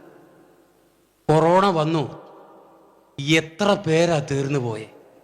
ഒരു മാസത്തിൽ തന്നെ ഞാൻ 3 ഇടയന്മാരെ സന്ദർശിച്ചു, ഛേദിച്ചു കളഞ്ഞു. എനിക്ക് അവരോട് നീരസം തോന്നിയിരുന്നു, അവർക്ക് എന്നോടും നീരസം തോന്നിയിരുന്നു. ഈ വാക്യം വായിച്ചുകൊണ്ടിരിക്കുമ്പോൾ TV-യിലൊരു വാർത്ത വരികയാ. പ്രൈസ് ദി ലോർഡ്, ബാംഗ്ലൂരിൽ നിന്ന് ചെന്നൈയിലേക്ക് പോയ 3 സെൻട്രൽ പാസ്റ്റർമാർ ആ അപകടത്തിൽ മരിച്ചുപോയി. ചില ദൈവദാസന്മാർ കുടുംബമടക്കം വെള്ളത്തിലോട്ട് കാർ ഓടിച്ചിറക്കുക. 54 വയസ്സ് മാത്രം പ്രായമുള്ള, 54-55 വയസ്സ് മാത്രം പ്രായമുള്ള എത്ര മിഷൻ ലീഡേഴ്സാണ് കൊറോണയിൽ തീർന്നു പോയത്? കൊറോണ അവസാനിച്ചോ? കൊറോണ സമ്മാനിച്ച മരണത്തിന്റെ ചിറകുകളും പേറിയാണ് സകല മനുഷ്യരും നടക്കുന്നത്. ആർക്കെപ്പോൾ എന്ത് സംഭവിക്കും എന്ന് പറയുവാനാകാത്ത വിധത്തിലുള്ള ഒരു ദുരന്തകാലത്തിന്റെ നടുവിലൂടെ കടന്നു പോവുകയാ. ദൈവ സന്ദർശനത്തിന്റെ ഇരുട്ട് വന്നു കഴിഞ്ഞു, ദൈവ സന്ദർശനത്തിന്റെ അഗ്നിജ്വാലകൾ വന്നു കഴിഞ്ഞു. ഈ ഒടുവിലത്തെ നിമിഷത്തിലെങ്കിലും ദൈവത്തെ ഭയപ്പെട്ടുകൊണ്ട് അവന്റെ മഹത്വമുള്ള പ്രവൃത്തി ചെയ്യാൻ ഏൽപ്പിച്ചു കൊടുത്തെങ്കിൽ എന്ന് ഞാൻ ആഗ്രഹിച്ചു പോവുകയാണ്. സന്ദർശനങ്ങൾ ഉണ്ടാകും. പരിശുദ്ധാത്മാവിൽ പ്രവചിക്കുക, സന്ദർശനങ്ങൾ ഉണ്ടാകും. സന്ദർശനങ്ങളുടെ പെരുവെള്ളം നിന്റെ തലയ്ക്കുമീതെ ഉയരാതിരിക്കേണ്ടതിന്, അത് നിന്റെ കുടുംബത്തെ സ്പർശിക്കാതിരിക്കേണ്ടതിന്, അത് നിന്റെ തലമുറകളെ സ്പർശിക്കാതിരിക്കേണ്ടതിന്, അത് നിന്റെ പ്രാണനോളം കവിഞ്ഞെത്താതിരിക്കേണ്ടതിന് ഇന്ന് രാത്രിയിൽ ഉടമ്പടി ചെയ്യുക. കർത്താവേ, അവിടുന്ന് ഏൽപ്പിക്കുന്നതെല്ലാം എന്ന ഉടമ്പടികൾ ചെയ്യുക എന്ന് ദൈവാത്മാവ് ആലോചന അറിയിക്കുകയാ. ഈ ദേശത്ത് നടത്തുന്ന ശുശ്രൂഷയിലെ ഏറ്റവും പ്രധാനപ്പെട്ട ഭാഗമാണ് ഞാനിപ്പോൾ സംസാരിക്കുന്നത്. ഇത് കഴിഞ്ഞ ദിവസം ദൈവം എന്നെ ഏൽപ്പിച്ചിട്ടില്ല, അതിന് മുമ്പുള്ള ദിവസങ്ങളിൽ ഏൽപ്പിച്ചിട്ടില്ല, ഈ ശുശ്രൂഷയ്ക്ക് വേണ്ടി പ്രാർത്ഥിച്ചു ഉപവസിച്ചു കൊണ്ടിരിക്കുമ്പോൾ ഏൽപ്പിച്ചിട്ടില്ല. എന്നാൽ ഇന്ന് രാത്രി ഇവിടെ വ്യാപരിച്ചു കൊണ്ടിരിക്കുന്ന ദൈവത്തിന്റെ ആത്മാവ് എന്റെ തൊട്ടടുത്ത് നിന്നുകൊണ്ട് എന്നെ നിർബന്ധിക്കുന്നു. അതുകൊണ്ട് ഉടമ്പടികൾ ചെയ്യുക ദൈവസന്നദ്ധയിൽ. അതുകൊണ്ട് ദൈവസന്നദ്ധയിൽ ഉടമ്പടികൾ ചെയ്യുക. ഇനി ഞാൻ പഴയതുപോലെ ആയിരിക്കില്ല. സ്തോത്രം. ഇനി ഞാൻ പഴയതുപോലെ ഭാഷയിൽ പറയുന്ന പോലൊക്കെ ചെയ്താൽ വരുമാനം മുടങ്ങും എന്നാണെങ്കിൽ ഞാനൊരനുഭവം പറയാം. ചില വർഷങ്ങൾക്ക് മുൻപ് എന്നെ ഒരു വ്യക്തി പ്രാർത്ഥിക്കാൻ വീട്ടിലേക്കുണ്ട്. കുഴപ്പമില്ല, നമുക്ക് ഇടിച്ചെവിടെയെങ്കിലും നിർത്താം. ഇപ്പം നമ്മൾ കരാറെടുത്തിട്ട് ചെയ്യുന്ന പണിയൊന്നുമല്ല. ഇത്ര ഭാഗം മുതൽ ഇത്ര ഭാഗം വരെ പ്രസംഗിക്കണമെന്ന് നിൽക്കുന്നിടത്ത് നിർത്താം. സമയം ഇയാൾ ഇങ്ങനെ തുടങ്ങിയാൽ വീട്ടിൽ പോകാൻ പറ്റുമോ? പറ്റും. 9 മണിയാകുമ്പോൾ ഞാൻ നിർത്തും. ക്രൈസ്തലോ. അപ്പോൾ ഭാഷ എന്നോട് പറഞ്ഞു, അവിടുത്തെ എനിക്ക് അറിയാവുന്ന ദേവദാസൻ എന്നോട് പറഞ്ഞു, നമുക്ക് ഇന്ന വ്യക്തിയുടെ ഭവനത്തിൽ പോയി ഒന്ന് പ്രാർത്ഥിക്കണം. ഞാൻ ചോദിച്ചു, എന്താ വിഷയം? അവിടെ പ്രാർത്ഥന വെച്ചിട്ടുണ്ട്, പ്രസംഗിക്കണം, പ്രാർത്ഥിക്കണം. പുള്ളിയുടെ ഭാര്യയ്ക്ക് ഭയങ്കരമായ ഒരു ആരോഗ്യ പ്രശ്നമാണ്, ഭയങ്കരമായ ആരോഗ്യ പ്രശ്നം. അതിനുവേണ്ടി പ്രാർത്ഥിക്കണം. അപ്പോൾ പല പാസ്റ്റർമാരുണ്ട്. അപ്പോൾ പ്രസംഗം കഴിഞ്ഞിട്ട് എന്നോട് പറഞ്ഞു പ്രാർത്ഥിക്കണം. ഞാൻ പറഞ്ഞു, പ്രാർത്ഥിക്കണമെങ്കിൽ ഇദ്ദേഹം പ്രതിഷ്ഠിക്കണം. ഇദ്ദേഹം സിഗരറ്റും വലിച്ച് വെളുത്തുള്ളിയൊക്കെ തിന്ന് മദ്യമൊക്കെ കഴിച്ച് സുഖമായിട്ട് എന്ത് ചെയ്യുക, പോവുക. പക്ഷെ കുടുംബത്തിൻ്റെ തിരഞ്ഞെടുപ്പ് അങ്ങനെ പോകാനല്ലാത്തത് കൊണ്ട് ഭാര്യയുടെ ശരീരത്തിൽ തമ്പുരാൻ പിടിച്ചിരിക്കുക. ചിലർക്ക് അവരവരെ പിടിച്ചാൽ മനസ്സിലാകുകയില്ല, വേണ്ടപ്പെട്ടവരെ പിടിച്ചാൽ മനസ്സിലാവും. ഞാനെന്ത് സഹിക്കും, ഓ എനിക്കറിയാം, അതുകൊണ്ട് തന്നെ കൊച്ചിനെ പിടിച്ചേക്കാം, കുഞ്ഞിനെ എന്ത് ചെയ്യാൻ പിടിച്ച്, അങ്ങനെ ഇവർ കരുതുന്നവനാ ദൈവം. നമ്മൾ വളരെ സൂക്ഷിക്കണം. ദൈവം എന്ന് പറഞ്ഞാൽ നമ്മൾ വിചാരിക്കുന്ന കൊട്ടയിൽ ഒതുങ്ങുന്ന പാർട്ടിയൊന്നുമല്ല. ക്രൈസ്തവ സ്തോത്രം. അപ്പം എനിക്കത് ബോധ്യപ്പെട്ടപ്പോൾ ഞാൻ പറഞ്ഞു, നിങ്ങൾ ക്രമീകരണം പ്രാപിക്കണം, സാക്ഷി പറഞ്ഞ് പ്രതിഷ്ഠിക്കണമെന്ന് പറഞ്ഞു. അദ്ദേഹം എഴുന്നേറ്റ് വന്നു. എനിക്ക് വളരെ സന്തോഷമുണ്ട്. നമ്മളെ വീട്ടിൽ നമ്മളിങ്ങനെ ഒരു പ്രാർത്ഥന വെക്കുമ്പം ഇത്രയും പേര് വരുമെന്ന് നമ്മൾ വിചാരിച്ചില്ല. നമ്മളെ വേവിച്ചം പാട്ടുണ്ട്, പിന്നെ നമ്മളെ ഇന്ന സഭയിലെ പാട്ടുണ്ട്, ഇന്ന സഭയിലെ പാട്ടുണ്ട്, മാത്രമല്ല റോബിൻസൺ പാഷും ഇവിടെ വന്നിട്ടുണ്ട്. എനിക്ക് വലിയ സന്തോഷം ഉണ്ട്. നമ്മൾ ഇനിയും പ്രാർത്ഥന വയ്ക്കും, നിങ്ങൾ ഇനിയും വരണം. പ്രാർത്ഥന കഴിഞ്ഞിട്ട് നമുക്ക് ഇവിടെ ബിരിയാണി ഉണ്ട്, കഴിച്ചിട്ട് നമുക്ക് എന്നിട്ടിരുന്നു. ഞാൻ പറഞ്ഞു, ഇങ്ങനല്ല. ഇന്ന് പിന്നെ അത്രയും ഞാൻ പറയത്തില്ല. ഇങ്ങനല്ല. ഞാൻ രഹസ്യമായി കള്ളു കുടിക്കുന്നവനും പുകവലിക്കുന്നവനും ആത്മീക ജീവിതത്തിന് നിരക്കാത്ത വഴി കൂടെ സഞ്ചരിക്കുന്നവനാണെന്ന് എഴുന്നേറ്റ് നിന്ന് പറഞ്ഞ് പാപക്ഷമയ്ക്കായി പ്രാർത്ഥിക്കണം. എന്നാലേ എനിക്ക് പ്രാർത്ഥിക്കാൻ പറ്റൂ. കാരണം എല്ലാവരും പ്രാർത്ഥിക്കുന്ന പോലെ ഞാൻ കയറി പ്രാർത്ഥിക്കത്തില്ല. ചിലർ പ്രാർത്ഥിച്ചാൽ പിശാച് പറയും, എന്നെങ്കിലും പറഞ്ഞിട്ട് പോട്ടെ എന്ന് വിചാരിക്കും. പക്ഷെ ചിലർ പ്രാർത്ഥിച്ചാൽ വല്ലതും നടക്കും. അപ്പൊ ഈ വല്ലതും നടക്കുന്നവൻ പ്രാർത്ഥിക്കുമ്പോൾ വളരെ ശ്രദ്ധിക്കണം. ഇല്ലേ, അവിടുന്ന് ഒരു സാധനം അവൻ്റെ കൂടെ എന്ത് ചെയ്യും?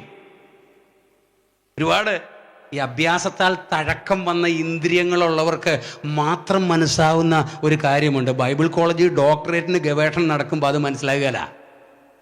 അഭ്യാസത്താൽ, ആത്മീക ശുശ്രൂഷയുടെ അഭ്യാസത്താൽ തഴക്കം വന്ന ഇന്ദ്രിയങ്ങളുള്ളവർക്ക് മാത്രം മനസ്സിലായി. ഇപ്പം അത്തരം ഇന്ദ്രിയങ്ങളുള്ളവർ കുറവായതുകൊണ്ട് ഒരു പ്രത്യേക രീതിയിൽ അങ്ങ് പോവുക. അദ്ദേഹം എഴുന്നേറ്റ് വന്നു. എനിക്ക് സന്തോഷമുണ്ട്. പിന്നെ എഴുന്നേറ്റ് എന്ന് പറയാ, എനിക്ക് സന്തോഷമുണ്ട്, നിങ്ങളൊക്കെ വന്നതിൽ എനിക്ക് ഇനിയും സന്തോഷമുണ്ട്, ഇനിയും നമ്മൾ പ്രാർത്ഥന വയ്ക്കും, ഇനിയും നിങ്ങൾ വരണം. പിന്നെ നമ്മൾ വീഡിയോ വലിക്കണ കാര്യം, അപ്പം നമ്മളൊരു ഓഫീസിൽ വർക്ക് ചെയ്യുന്ന ആളാണ്. നമുക്ക് ഒരാളൊരു സിഗരറ്റ് തന്നിട്ട് നമ്മൾ എന്തെങ്കിലും ഒരു കാര്യം ചെയ്ത് കൊടുക്കുമ്പോൾ ഒരാളൊരു സിഗരറ്റ് നമുക്ക് തരും. അപ്പോൾ സിഗരറ്റ് വലിക്കുമ്പോൾ ഇത് വലിക്കൂല എന്ന് പറയാൻ വേണ്ടിയിട്ട് നമുക്ക് പറ്റൂല. നിങ്ങൾ വിചാരിച്ചു നോക്ക്, നിങ്ങളാണ് ചെയ്യുമോ? ഇത് ബലിക്കൂല എന്ന് പറയാൻ വേണ്ടിയിട്ട് നമുക്ക് പറ്റൂല. ഓഫീസിൽ എന്തെങ്കിലും കാര്യം ചെയ്യുമ്പോൾ ആടുന്ന് ഒരു കുപ്പി ബ്രാൻഡിയൊക്കെ കൊണ്ട് കൊടുക്കും നമ്മുടെ ഓഫീസറുടെ കയ്യിൽ. ഓഫീസർ ഇത് പൊട്ടിച്ചിങ്ങനെ കഴിക്കുമ്പോൾ നമ്മളെയും വിളിച്ചിട്ട് ഇനി വന്നാളാ ഒരു ശകലം ഇനിയും കഴിച്ചോട്. കഴിക്കൂല എന്ന് പറയാൻ പറ്റുമോ? കഴിക്കാൻ പറ്റൂല എന്ന് പറയാൻ പറ്റുമോ? നമ്മൾ പെന്തക്കോസിൽ പോകുന്ന ആളാണ്, നമുക്ക് കഴിക്കാൻ പറ്റൂല എന്ന് പറയാൻ? അപ്പൊ ഇയാളുടെ പ്രതിഷ്ഠ ഏതാ? നിങ്ങൾക്ക് മനസ്സുണ്ടെച്ചാൽ നിങ്ങൾ പ്രാർത്ഥിച്ചിട്ട് പോവുക. എനിക്ക് ഈ രീതിയിൽ പോകാൻ ഉടനെ ഞാൻ ബൈബിൾ എടുത്ത് ബാഗിൽ വെച്ചു. എനിക്ക് പിന്നെ ചെയ്യാൻ അതേ പറ്റൂ. അല്ല അവിടെ തപ്പി തപ്പി നിന്ന് എന്നാ പിന്നെ നമുക്കങ്ങ് പ്രാർത്ഥിക്കാമല്ലോ. ഇപ്പം ഞാൻ ഒരുപാട് മര്യാദയായിപ്പോയി പാസ്റ്ററെ. അന്ന് ആ മര്യാദയില്ല.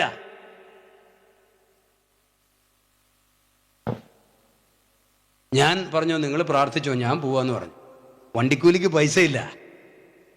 വണ്ടിക്കൂലിക്ക് പൈസ ഇല്ല. കാരണം ഈ പ്രാർത്ഥന കഴിഞ്ഞിട്ട് വേണം കിട്ടാൻ. എനിക്കൊന്നും അറിയത്തില്ല. ഇത്ര ദൂരം ചെല്ലണം, താമസ സ്ഥലം, അങ്ങ് നടന്നേക്കാം. ഒരു 11:30 ഒരു 6 മണിയാകുമ്പോഴേക്കും അങ്ങ് ഞാൻ അങ്ങോട്ട് റോഡിലോട്ട് നടന്നു കയറുമ്പോൾ ഒരാൾ എൻ്റെ പുറകെ ഓടി വന്ന് എൻ്റെ കയ്യിൽ ഒരു തുക പിടിപ്പിച്ചു. എനിക്ക് മനസ്സിലായി, ദൈവത്തിന് വേണ്ടി നിന്നാൽ, ദൈവവചനത്തിന് വേണ്ടി നിന്നാൽ, ദൈവത്തിന്റെ വചനത്തിൽ വിശ്വസ്തരായിരുന്നാൽ, ശുശ്രൂഷയിൽ വിശ്വസ്തരായിരുന്നാൽ നിനക്ക് ദൈവമാ വാതിൽ തുറക്കുന്ന, മനുഷ്യനല്ല. മനസ്സിലാകുന്നവർക്കായും മാനസാന്തരമുള്ളവർക്കായും ഞാൻ ദൈവത്തെ വാഴ്ത്തും. അപ്പൊ നമ്മളൊന്ന് ഏറ്റെടുക്കണം, അനുസരിക്കണം. വായിച്ചാട്ടെ ആ വേദഭാഗം തുടർന്ന്. ഞാൻ നിങ്ങളുടെ മേൽ ഞരമ്പ് വെച്ച് മാംസം പിടിപ്പിക്കും, നിങ്ങളെ തൊക്കുകൊണ്ട് പൊതിയും. നിങ്ങൾ ജീവിക്കേണ്ടതിന് നിങ്ങളിൽ ശ്വാസം വരുത്തും. അത് ഘട്ടം ഘട്ടം ഘട്ടം ഘട്ടമായി ചെയ്യാൻ പോകുന്ന പ്രവൃത്തിയാ. വാഗ്ദത്തം പ്രാപിച്ചവൻ എത്ര തകർന്ന് കിടക്കുകയാണെങ്കിലും അവന് വേണ്ടി ദൈവം ചെയ്യാൻ പോകുന്ന കാര്യങ്ങളാ ഇന്ന് രാത്രി ദൈവത്തിന്റെ ആത്മാവ് വിശദീകരിച്ചത്. തിരഞ്ഞെടുപ്പുള്ള ദൈവത്തിന്റെ ജനം എത്ര നശിച്ച് നാറാണ് കല്ല് വെച്ച് കിടക്കുകയാണെങ്കിലും അവർക്ക് വേണ്ടി ഇല്ലാത്തതിനെ ഉണ്ടാക്കുവാൻ കഴിയുന്ന ദൈവം ചെയ്യാൻ പോകുന്ന കാര്യങ്ങളാ. പക്ഷെ നീതിയിലോട്ട് പ്രതിഷ്ഠിക്കണം. ഇനി വായിക്കാം. നിങ്ങൾ ജീവിക്കേണ്ടതിന് നിങ്ങളിൽ ശ്വാസം വരുത്തും. ഞാൻ യഹോവ എന്ന് നിങ്ങൾ അറിയും. എന്നോട് കൽപ്പിച്ചതുപോലെ ഞാൻ പ്രവചിച്ചു. പരിശുദ്ധാത്മാവ് ആവശ്യപ്പെടുകയാണ് ദൈവം കൽപ്പിക്കുന്നത് പോലെ പ്രവചിക്കാൻ, ദൈവം കൽപ്പിക്കുന്നത് പോലെ പ്രസംഗിക്കുവാൻ കഴിയാതെ പോയ പരാജയപ്പെട്ടവരാരെങ്കിലും ഉണ്ടെങ്കിൽ ഇന്ന് രാത്രി പ്രതിഷ്ഠിച്ചു കൊടുത്താൽ, സമർപ്പിച്ചു കൊടുത്താൽ ദൈവം കൽപ്പിക്കുന്നത് പോലെ സംസാരിക്കാൻ ധൈര്യം തരുന്ന ഒരു ആത്മാവ്യാപരിക്കും. ഇല്ലെങ്കിൽ നിന്നെ മാറ്റി നിർത്തിയിട്ട് ദൈവം പകരക്കാരെ കൊണ്ടുവരും. അല്ല, ദൈവത്തിന്റെ കസ്റ്റഡിയിൽ ആളില്ലാതെ ഒന്നുമില്ല. ഒരു വസ്തിരാജ്ഞി അനുസരണക്കേടിന്റെ ബന്ധനത്തിൽ അകപ്പെട്ടപ്പോൾ അടിമ യുവതിയായ എസ്തേറിനെ അതേ പദവിയിലേക്ക് പകരം കൊണ്ടുവന്ന ദൈവം, ആ ദൈവത്തിന്റെ ആത്മാവ് ഇന്ന് രാത്രി വ്യാപരിച്ചു കൊണ്ടിരിക്കുന്നുണ്ട്. ഇസ്രായേൽ ജനം അനുസരണക്കേടിലേക്ക് അടക്കപ്പെട്ടു കഴിഞ്ഞപ്പോൾ അവർക്ക് പകരം യേശുക്രിസ്തുവിന്റെ രക്തത്താൽ വീണ്ടെടുക്കപ്പെട്ട, അനുസരിച്ച് പ്രാണൻ കൊടുക്കാൻ സമർപ്പണമുള്ള ഒരു പറ്റം അപ്പോസ്തലന്മാരെ എഴുന്നേൽപ്പിച്ച ദൈവത്തിന്റെ പരിശുദ്ധാത്മാവ് ഇന്ന് രാത്രി ഇവിടെ വ്യാപരിച്ചു കൊണ്ടിരിക്കുകയാ. സ്തോത്രം. ദൈവത്തെക്കാൾ മക്കളെ ബഹുമാനിച്ച് യഹോവയ്ക്ക് മഹാ അപമാനം വരുത്തിയ ഏലി പുരോഹിതൻ എന്ന അന്നത്തെ പ്രസ്ഥാനത്തിന്റെ ആത്മീക സംരംഭത്തിന്റെ നേതാവ് പുറകോട്ട് വീണ് കഴുത്തൊടിഞ്ഞ് മരിച്ചപ്പോൾ, ഈ കഴുത്തൊടിഞ്ഞ മരണം കഴുതയ്ക്ക് വിധിച്ചിരിക്കുന്ന മരണമാണ്. അതിനെ വായിച്ചാൽ അറിയാം. ഈ പുരോഹിതൻ മരിച്ചത് എങ്ങനാ? അയ്യോ പുരോഹിതന്മാരെ, അയ്യോ ശുശ്രൂഷക്കാരെ, രാജകീയ പുരോഹിത വംശമായുള്ളവേ, നിങ്ങൾ പൗരോഹിത്യ ശുശ്രൂഷ ചെയ്യുന്നത് ഈ പ്രപഞ്ചത്തെ സൃഷ്ടിച്ച സർവശക്തനായ ദൈവത്തിന് വേണ്ടിയാണ്. അതിന്റെ ഭയം ഉണ്ടാകട്ടെ.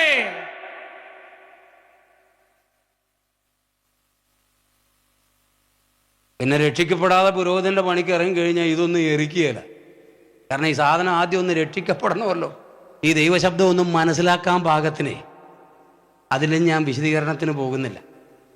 ഏലി കഴുത്തൊടിഞ്ഞ് അങ്ങനെ കസേരയിലിരുന്ന് കഴിച്ച് അവസാനം പുറകോട്ട് വീണ് കഴുത്തൊടിഞ്ഞ്, അതും സ്വന്തം മക്കളുടെ ദാരുണമായ മരണവാർത്ത കേട്ട് എല്ലാ നിരാശയുടെ ആഴങ്ങളിലേക്ക് ഇറങ്ങിച്ചെന്ന് കഴുത്തൊടിഞ്ഞ് മരിച്ചപ്പോൾ എൻ്റെ ദൈവം അവിടെ ഒരു സാമുവൽ ബാലനെ വളർത്തിക്കൊണ്ടിരിക്കുന്നുണ്ടായിരുന്നു. ഇന്ന് രാത്രി ഞാൻ ഓർപ്പിക്കട്ടെ, ഈ ദേശത്താവട്ടെ ഏത് ദേശത്താവട്ടെ, കർത്താവിന്റെ വരവിങ്കൽ നോഹയുടെ കാലം പോലെ ഒരു വലിയ ജനത പെട്ടകത്തിൽ കയറുന്ന നിമിഷങ്ങളിലേക്ക് നമ്മൾ പോവുകയാ. ആ പ്രവർത്തികൾക്ക് വിശ്വസ്തയോടുകൂടെ നിൽക്കുവാൻ പറ്റാത്തവർ അവരെ അഫലമാക്കി കളഞ്ഞിട്ട് മാറ്റി നിർത്തിയിട്ട് ദൈവം ജീവിതങ്ങളെ എഴുന്നേൽപ്പിക്കാൻ വേണ്ടി പോവുകയാ. എനിക്കും എൻ്റെ സഹപ്രവർത്തകർക്കും ഞങ്ങൾ പ്രാർത്ഥിക്കുന്നൊരു പ്രാർത്ഥനയുണ്ട്. ദൈവമേ, ഞാൻ കൊള്ളരുതാത്തവനായി പോയിട്ട് എനിക്കൊരു പകരക്കാരൻ വരാൻ എന്നെ അനുവദിക്കരുത്. നിന്നെ കൊള്ളത്തില്ല, നീ മാറ്, വേറൊരുത്തൻ വരട്ടെ എന്ന് പറയുന്ന അവസ്ഥ എൻ്റെ ജീവിതത്തിൽ ഉണ്ടാകരുത് എന്ന് പ്രതിഷ്ഠിച്ചാ നിൽക്കുന്നേ. അതുകൊണ്ടാണ് ഇങ്ങനെ സംസാരിക്കുന്നേ. ഈ കാലത്ത് എന്താ ആമോസ് പറയുന്നത്? ഒരിടയൻ ഒരു സിംഹത്തിന്റെ വായിൽ നിന്ന് ഒരാടിന്റെ 2 കാലോ 1 കാതോ വലിച്ചെടുക്കുന്നത് പോലെയുള്ള വലിയ അധ്വാനമാണ് കർത്താവിന്റെ വേല എന്ന് പറയുന്നത്. ഉദാസീനതയോടെ കർത്താവിന്റെ വേല ചെയ്യുന്നവൻ ശപിക്കപ്പെട്ടവൻ എന്ന് ദൈവത്തിന്റെ വചനം പറയുന്നത് കൊണ്ട് ഇന്ന് രാത്രി ദൈവത്തിന്റെ ആത്മാവ് നമ്മെ തർജ്ജനം ചെയ്യുന്നത് കൊണ്ട്, ശാസിക്കുന്നത് കൊണ്ട്, ശകാരിക്കുന്നത് കൊണ്ട് യഹോവയുടെ വിഷയങ്ങളിൽ വളരെ ഉത്സാഹമായിരിക്കുക എന്ന് യേശുവിന്റെ നാമത്തിൽ ഞാൻ ആജ്ഞാപിക്കുകയാണ്. അനുസരിക്കുന്ന ദൈവത്തിന്റെ ജനത്തോട് വായിക്കാം. പ്രവചിച്ചുകൊണ്ടിരിക്കുമ്പോൾ ഒരു മുഴക്കം കേട്ടു. ഉടനെ ഒരു ഭൂകമ്പമുണ്ടായി. ഇത് വെയിറ്റ് 2600 വർഷങ്ങൾക്ക് മുമ്പ് പറയുന്ന കാര്യമാണ്. ഇത് എപ്പോഴായി മുഴക്കവും ഭൂകമ്പവും ഒക്കെ ഉണ്ടായി? ഇസ്രായേൽ ലോക ജനതകൾക്കിടയിൽ നഷ്ടപ്പെട്ടു പോയിരുന്നു AD 70 ശേഷം. സ്തോത്രം. ഹിറ്റ്ലർ അവരെ പുറകെ നടന്ന്, സ്തോത്രം, ഹിറ്റ്ലറുടെ വേട്ടപ്പട്ടി ആയ ഐക്മാനെ പോലുള്ളവരെ ഉപയോഗിച്ച് കൂട്ടക്കൊലപാതകങ്ങൾ നടത്തിക്കൊണ്ടിരുന്നു. റഷ്യയിൽ, സ്തോത്രം, ജർമ്മനിയുമായിട്ടുള്ള റഷ്യ-ജർമ്മനി യുദ്ധങ്ങൾക്കകത്ത്, പ്രൈസ് ദി ലോർഡ്, ഇസ്രായേൽ യഹൂദ വംശജരെ, റഷ്യയിലെ അന്നത്തെ യഹൂദ വംശജരെ ആയുധം കൊടുക്കാതെ യുദ്ധമുന്നണിയിലേക്ക് പറഞ്ഞുവിടും. ജർമ്മൻകാര് അവരെ കൊന്നുകളയും. Price the Lord. സാർ ചക്രവർത്തിമാർ തങ്ങളുടെ പൂന്തോട്ടങ്ങളിൽ യഹൂദന്മാരെ നിർത്തിയിട്ട് അവരുടെ കണ്ണുകൾ തുരന്നെടുക്കുമായിരുന്നു, അവരുടെ നാവുകൾ വലിച്ചു പിഴുതെടുക്കുമായിരുന്നു. അവർ മദ്യപിച്ച് മതോന്മത്തരായിരിക്കുമ്പോൾ അവർക്കൊരു ലഹരി കൂട്ടാൻ വേണ്ടി അവർ ഒരുക്കുന്ന കാഴ്ചകളായിരുന്നു അത്. ചരിത്രങ്ങൾ വിശദീകരിക്കുന്നില്ല. ലോകത്ത് ഇത്രയധികം പീഡിപ്പിക്കപ്പെട്ട് ഒരു പ്രതീക്ഷയ്ക്കും പ്രത്യാശയ്ക്കും വകയില്ലാതെ തകർന്നടിഞ്ഞു കിടന്നൊരു ജനമില്ല. അവരാണ് ഈ മുഴക്കം കേൾക്കുന്നത്. എന്ത് മുഴക്കമാത്? 1-ാം ലോക മഹായുദ്ധത്തിന്റെ ചരിത്രം നിങ്ങൾക്കറിയാം, വിശദീകരിക്കുന്നില്ല, ചുരുക്കം വാക്കുകളിൽ പറഞ്ഞു പോകട്ടെ. 1-ാം ലോക മഹായുദ്ധത്തിൽ, സ്തോത്രം, സൂര്യൻ അസ്തമിക്കാത്ത സാമ്രാജ്യത്തിന്റെ ഉടമകളെന്ന് വിശ്വസിക്കുന്ന ബ്രിട്ടൻ ജർമ്മനിയോട് തോൽക്കുന്ന ഘട്ടം വന്നു. കാരണം എന്താ? ജർമ്മനി ഒരു പണി ചെയ്തു.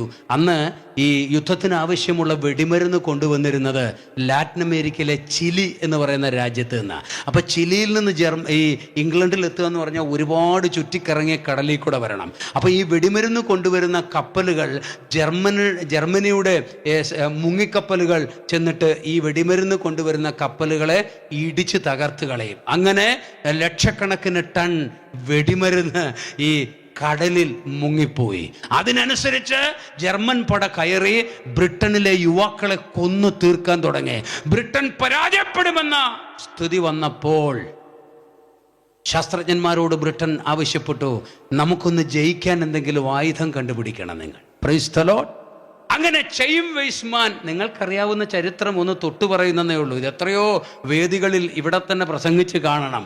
ചെയിം വെയ്സ്മാൻ എന്ന, പ്രൈസ് ദി ലോർഡ്, കെമിസ്റ്റ്, യഹൂദനായ കെമിസ്റ്റ് ഒരു പുത്തൻ യുദ്ധായുധം കണ്ടുപിടിച്ചു. Praise the lord. ആ പുത്തൻ യുദ്ധായുധം TNT, ട്രൈ നൈട്രോ ടൊളുവിൻ എന്ന് പറയുന്ന ഒരു സ്ഫോടക പദാർത്ഥം കണ്ടുപിടിച്ച് അതിൻ്റെ സഹായത്തോടുകൂടെ ആണ് യുദ്ധം ബ്രിട്ടനെ ജയിക്കാൻ സഹായിച്ചത്. അപ്പോൾ ഈ ട്രൈ നൈട്രോ ടൊളുവിൻ എന്ന് പറയുന്ന ഈ സ്ഫോടക പദാർത്ഥത്തിനൊരു പ്രത്യേകതയുണ്ട്. അത് സ്ഫോടനം നടക്കുമ്പോൾ ഭയങ്കര മുഴക്കവും ഭൂമികുലുക്കവും ആയിരിക്കും. ആ സംഭവം 1-ാം ലോക മഹായുദ്ധത്തിൻ്റെ സംഭവം അവിടെ പറയുന്നു. വായിക്കാം. ഉടനെ ഒരു ഭൂകമ്പം ഉണ്ടായി. ആ. അസ്ഥി അസ്ഥിയോട് വന്നു അസ്ഥി അസ്ഥിയോട് വന്ന് ചേർന്നു. ആ ഭൂകമ്പം എന്ന് പറഞ്ഞാൽ ആ യുദ്ധത്തിൽ ഉണ്ടായ കോലാഹലങ്ങൾ നിമിത്തം അതിൻ്റെ ഒടുവിൽ ബ്രിട്ടീഷ് ഗവൺമെൻറ് ചെയിൻ വേസ്മാനോട് പറഞ്ഞു, ജയിച്ചു കഴിഞ്ഞപ്പം നമ്മളിപ്പോൾ ജയിച്ചിരിക്കുന്നു, താങ്കൾ കണ്ടുപിടിച്ച ആയുധമാണ് നമ്മളെ വിജയത്തിലേക്ക് നയിച്ചത്, താങ്കൾക്ക് എന്താണ് വേണ്ടത് എന്ന് ചോദിച്ചപ്പം അദ്ദേഹം പറഞ്ഞു, എനിക്കൊന്നും വേണ്ട, എനിക്ക് എൻ്റെ രാജ്യത്തെ എൻ്റെ ജനതയ്ക്കൊരു സ്ഥലം മതി. അത് ഉഗാണ്ടയിലോ അല്ലെങ്കിൽ അവിടെയോ ഇവിടെയൊക്കെ തരാമെന്ന് പലരും പറഞ്ഞെങ്കിലും അതൊന്നും വേണ്ട, ഞങ്ങളുടെ പിതാക്കന്മാരുടെ കല്ലറകളുള്ള ഇസ്രയേലിൽ ഞങ്ങൾക്കൊരു സ്ഥലം മതി. Price the Lord. അന്ന് ബ്രിട്ടനിലെ മന്ത്രിസഭയുടെ ഒരു തീരുമാനമെടുത്തു. അതെ, യഹൂദന് പലസ്തീനിൽ ഒരു പാർപ്പിടമുണ്ടാകുന്നതിൽ ഞങ്ങൾക്ക് വിരോധമില്ല എന്ന ബാൽഫോർ ഡിക്ലറേഷൻ, അത് അന്നത്തെ സയനിസ്റ്റ് ലീഡറായ ലോർഡ് റോത്ത്ചൈൽഡിന് അയച്ചു കൊടുത്തു. അന്ന് മുതൽ അസ്ഥി അസ്ഥിയോട് വന്ന് ചേരാൻ തുടങ്ങി. അവർക്കൊരു രാജ്യം ഡിക്ലെയർ ചെയ്യപ്പെട്ട അന്ന് മുതൽ ലോകത്തിൻ്റെ നാനാഭാഗത്ത് നിന്ന് പീഡനം അനുഭവിച്ചുകൊണ്ടിരുന്ന അസ്ഥി അസ്ഥിയോട് വന്ന് ചേരാൻ തുടങ്ങി. അവിടുത്തെ ജനക്കൂട്ടം പെരുകാൻ തുടങ്ങി. ആയിരക്കണക്കിന് വർഷങ്ങൾ പഴക്കമുള്ള ദൈവത്തിൻ്റെ വചനത്തിലെ പ്രവചനങ്ങൾ അക്ഷരം പ്രവർ നിവർത്തിച്ചുകൊണ്ട് വ്യാപരിക്കുന്ന ഒരു ദൈവത്തിൻ്റെ ആത്മാവാണ് ദൈവസഭയെ പരിപാലിക്കുന്നത്. ആ ആത്മാവാണ് ക്രിസ്തീയ ജീവിതത്തിൻ്റെ മുതൽക്കൂട്ട്. ഈ ദേശത്തോട് ഞാൻ വിളിച്ചു പറയട്ടെ, ആത്മാവ് ഇവിടെ വാദിക്കുന്നുണ്ട്. ആ പരിശുദ്ധാത്മാവിന്റെ തണലിലേക്ക് വന്നാൽ അത് നിന്റെ ജീവിതത്തിന്റെ നിത്യത പ്രാപ്തിക്ക് കാരണമായി മാറും എന്നോർപ്പിക്കുകയാണ്. വായിക്കാം. പിന്നെ ഞാൻ നോക്കി, അവയുടെ മേൽ ഞരമ്പും മാംസവും വന്നതും അവയുടെ മേൽ ത്വക്ക് പൊതിഞ്ഞതും കണ്ടു. ത്വക്ക് പൊതിഞ്ഞു, ജീവൻ മാത്രം വന്നില്ല, എന്നാൽ ശ്വാസം അവയിലില്ല. എന്നാൽ ശ്വാസം അതിലില്ലായിരുന്നു. കണ്ടോ, നിൽക്കണേ, ശ്വാസം അതിലില്ലായിരുന്നു എന്ന് പറഞ്ഞാൽ 1917 ബാൽഫോർ ഡിക്ലറേഷൻ്റെ പരിണിത ഫലമായി ലോകത്തിൻ്റെ നാനാ രാജ്യങ്ങളിൽ പീഡ അനുഭവിച്ച് കിടന്ന ജനം ഒരുമിച്ച് അവിടെ കയറി വന്നു. പക്ഷെ അവരൊരു രാജ്യമായില്ല.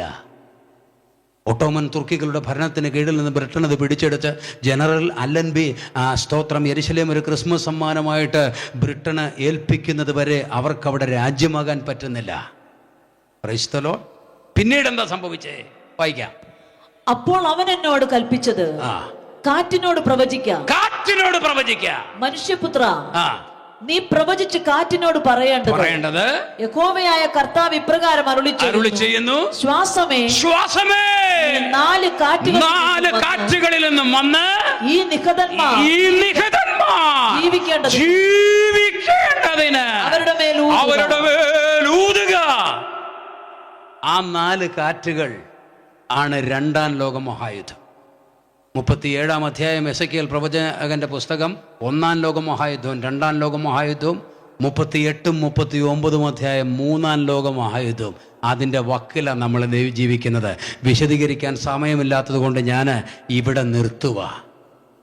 പിന്നെ എന്താ സംഭവിച്ചേ? 2ാം ലോക മഹായുദ്ധത്തിന് ശേഷം വായിക്കാം. അവൻ എന്നോട് കൽപ്പിച്ചതുപോലെ ഞാൻ പ്രവചിച്ചപ്പോൾ ശ്വാസം അവരിൽ വന്നു. അവർ ജീവിച്ച് ഏറ്റവും വലിയൊരു സൈന്യമായി നിവർന്നു നിന്നു. ആ വലിപ്പം ആൾബലമല്ല. സ്തോത്രം. വലിപ്പത്തിൽ കാര്യമൊന്നുമില്ല. സ്തോത്രം. നമുക്കറിയാം 1905 ജപ്പാൻ റഷ്യയെ ആക്രമിച്ചു. റാസ്പുട്ടിന്റെ കള്ളപ്രവചനങ്ങൾക്ക് കീഴ്പ്പെട്ട് ജീവിച്ചിരുന്ന റഷ്യൻ സാർ ചക്രവർത്തിയുടെ കുടുംബത്തെ കബളിപ്പിച്ചുകൊണ്ട് റഷ്യ എന്ന രാഷ്ട്രത്തിന്റെ നഖത്തിന്റെ വലിപ്പമില്ലാത്ത ജപ്പാൻ റഷ്യയെ തോപ്പിച്ചു കളഞ്ഞു. വലിപ്പത്തിൽ കാര്യമൊന്നുമില്ല, രാഷ്ട്രബലത്തിൽ കാര്യമൊന്നുമില്ല. ഇന്ന് സ്തോത്രം കേരളത്തിന്റെ പകുതി പോലും വലിപ്പമില്ലാത്ത ഇസ്രയേൽ അതിന് ചുറ്റും കിടക്കുന്ന ബ്രഹ്മാണ്ടൻ രാഷ്ട്രങ്ങൾക്ക് മുഴുവൻ ഭീതിയാണ്. ഉണങ്ങിയ വിറകിന്റെ ഇടയിൽ തീച്ചട്ടി പോലെ ഏത് രാഷ്ട്ര നേതാവ് എപ്പോൾ കൊല്ലപ്പെടുമെന്നറിയില്ല, ഏത് പട്ടണത്തിൽ എപ്പോൾ ബോംബ് വീഴുമെന്നറിയില്ല. വലിപ്പം അതാണ്, പെർഫോമൻസ് ആണ് വലിപ്പം. പഴയ നിയമ ചരിത്രങ്ങളിലേക്ക് നോക്കൂ. ഇസ്രയേലിൻ്റെ യുദ്ധങ്ങളൊക്കെ അവരെക്കാൾ 3-4 ഇരട്ടി സൈന്യബലമുള്ള രാജാക്കന്മാരെയാ ഇസ്രായേൽ തോൽപ്പിച്ചു കളഞ്ഞത്. കാരണം ഈ യുദ്ധം യഹോവയ്ക്കുള്ളത്. ഈ വലിപ്പമെന്ന് പറയുന്നത് എൻ്റെ ദൈവത്തിൻ്റെ വലിപ്പമാണ്.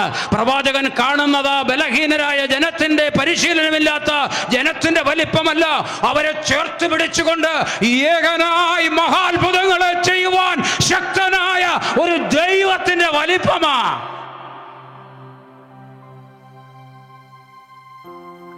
അന്ന് മുതൽ ഇന്ന് വരെ അവർക്കിട്ട് പണിയാ. 48 യുദ്ധം, 67 യുദ്ധം, 73 യുദ്ധം, ഇപ്പൊ യുദ്ധത്തോട് യുദ്ധമാ. ഇപ്പൊ തീർക്കാന്ന വിചാരം. ഗസ ശൂന്യമായി. ഞാൻ അവസാനിപ്പിക്കുക. ഗസയെക്കുറിച്ചുള്ള പ്രവചനങ്ങളിൽ നിർണായകമായൊരു പ്രവചനമുണ്ട്. എന്താ അറിയോ? ഗസ അങ്ങ് പണിതേക്കാന്ന വിചാരം. ഗസ നിർജ്ജനമാകുമെന്ന് ഒറ്റ വാക്കിൽ ഒതുങ്ങുന്നതല്ല പ്രവചനം. ഗസ ഇടയക്കൂടാരങ്ങൾ അടിക്കുന്ന സ്ഥലമായി മാറും. Price the Lord, hallelujah. Israel ജനം അവിടെ എന്ത് ചെയ്യും? കൂടാരങ്ങൾ അടിക്കും. ആ പ്രവചനം പറഞ്ഞു വെച്ച പരിശുദ്ധാത്മാവ അവിടെ വ്യാപരിച്ചു കൊണ്ടിരിക്കുന്നത്. യിരെമ്യാവിനോട് പറയുന്നത്, എൻ്റെ വായിൽ നിന്ന് പുറപ്പെട്ട എൻ്റെ വചനം, എൻ്റെ ആത്മാവ് അത് നിവർത്തിച്ചെടുക്കും. അത് നിവർത്തിക്കപ്പെട്ടുകൊണ്ടിരിക്കുകയാണ് ഇസ്രായേലിലെങ്കിൽ. ഒരു പിടി മണ്ണിന്റെ അവകാശത്തിന് വിളിക്കപ്പെട്ടു എന്ന് ഒരു പരിധി വരെ വിശ്വസിക്കാവുന്ന ഒരു ജനത്തിന്റെ നടുവിൽ ഇത്രമാത്രം വ്യാപരിച്ച് പ്രവർത്തിക്കുന്ന ദൈവത്തിന്റെ ആത്മാവ്, യേശു ക്രിസ്തുവിന്റെ രക്തത്താൽ വീണ്ടെടുക്കപ്പെട്ട എൻ്റെ നിന്റെയും ജീവിതത്തിൽ എത്ര വലിയ അളവിൽ വ്യാപരിച്ചിരിക്കും. ഏറ്റവും അസ്ഥിമാത്രമായ അവസ്ഥയിൽ നിന്ന് ഉദ്ധരിച്ചെടുക്കുവാൻ എത്രമാത്രം ശക്തനാണ് എന്ന് തിരിച്ചറിഞ്ഞുകൊണ്ട് ഈ ദിവസങ്ങളിൽ മുൻപോട്ട് പോകുവാൻ കർത്താവ് നമ്മളെ സഹായിക്കട്ടെ.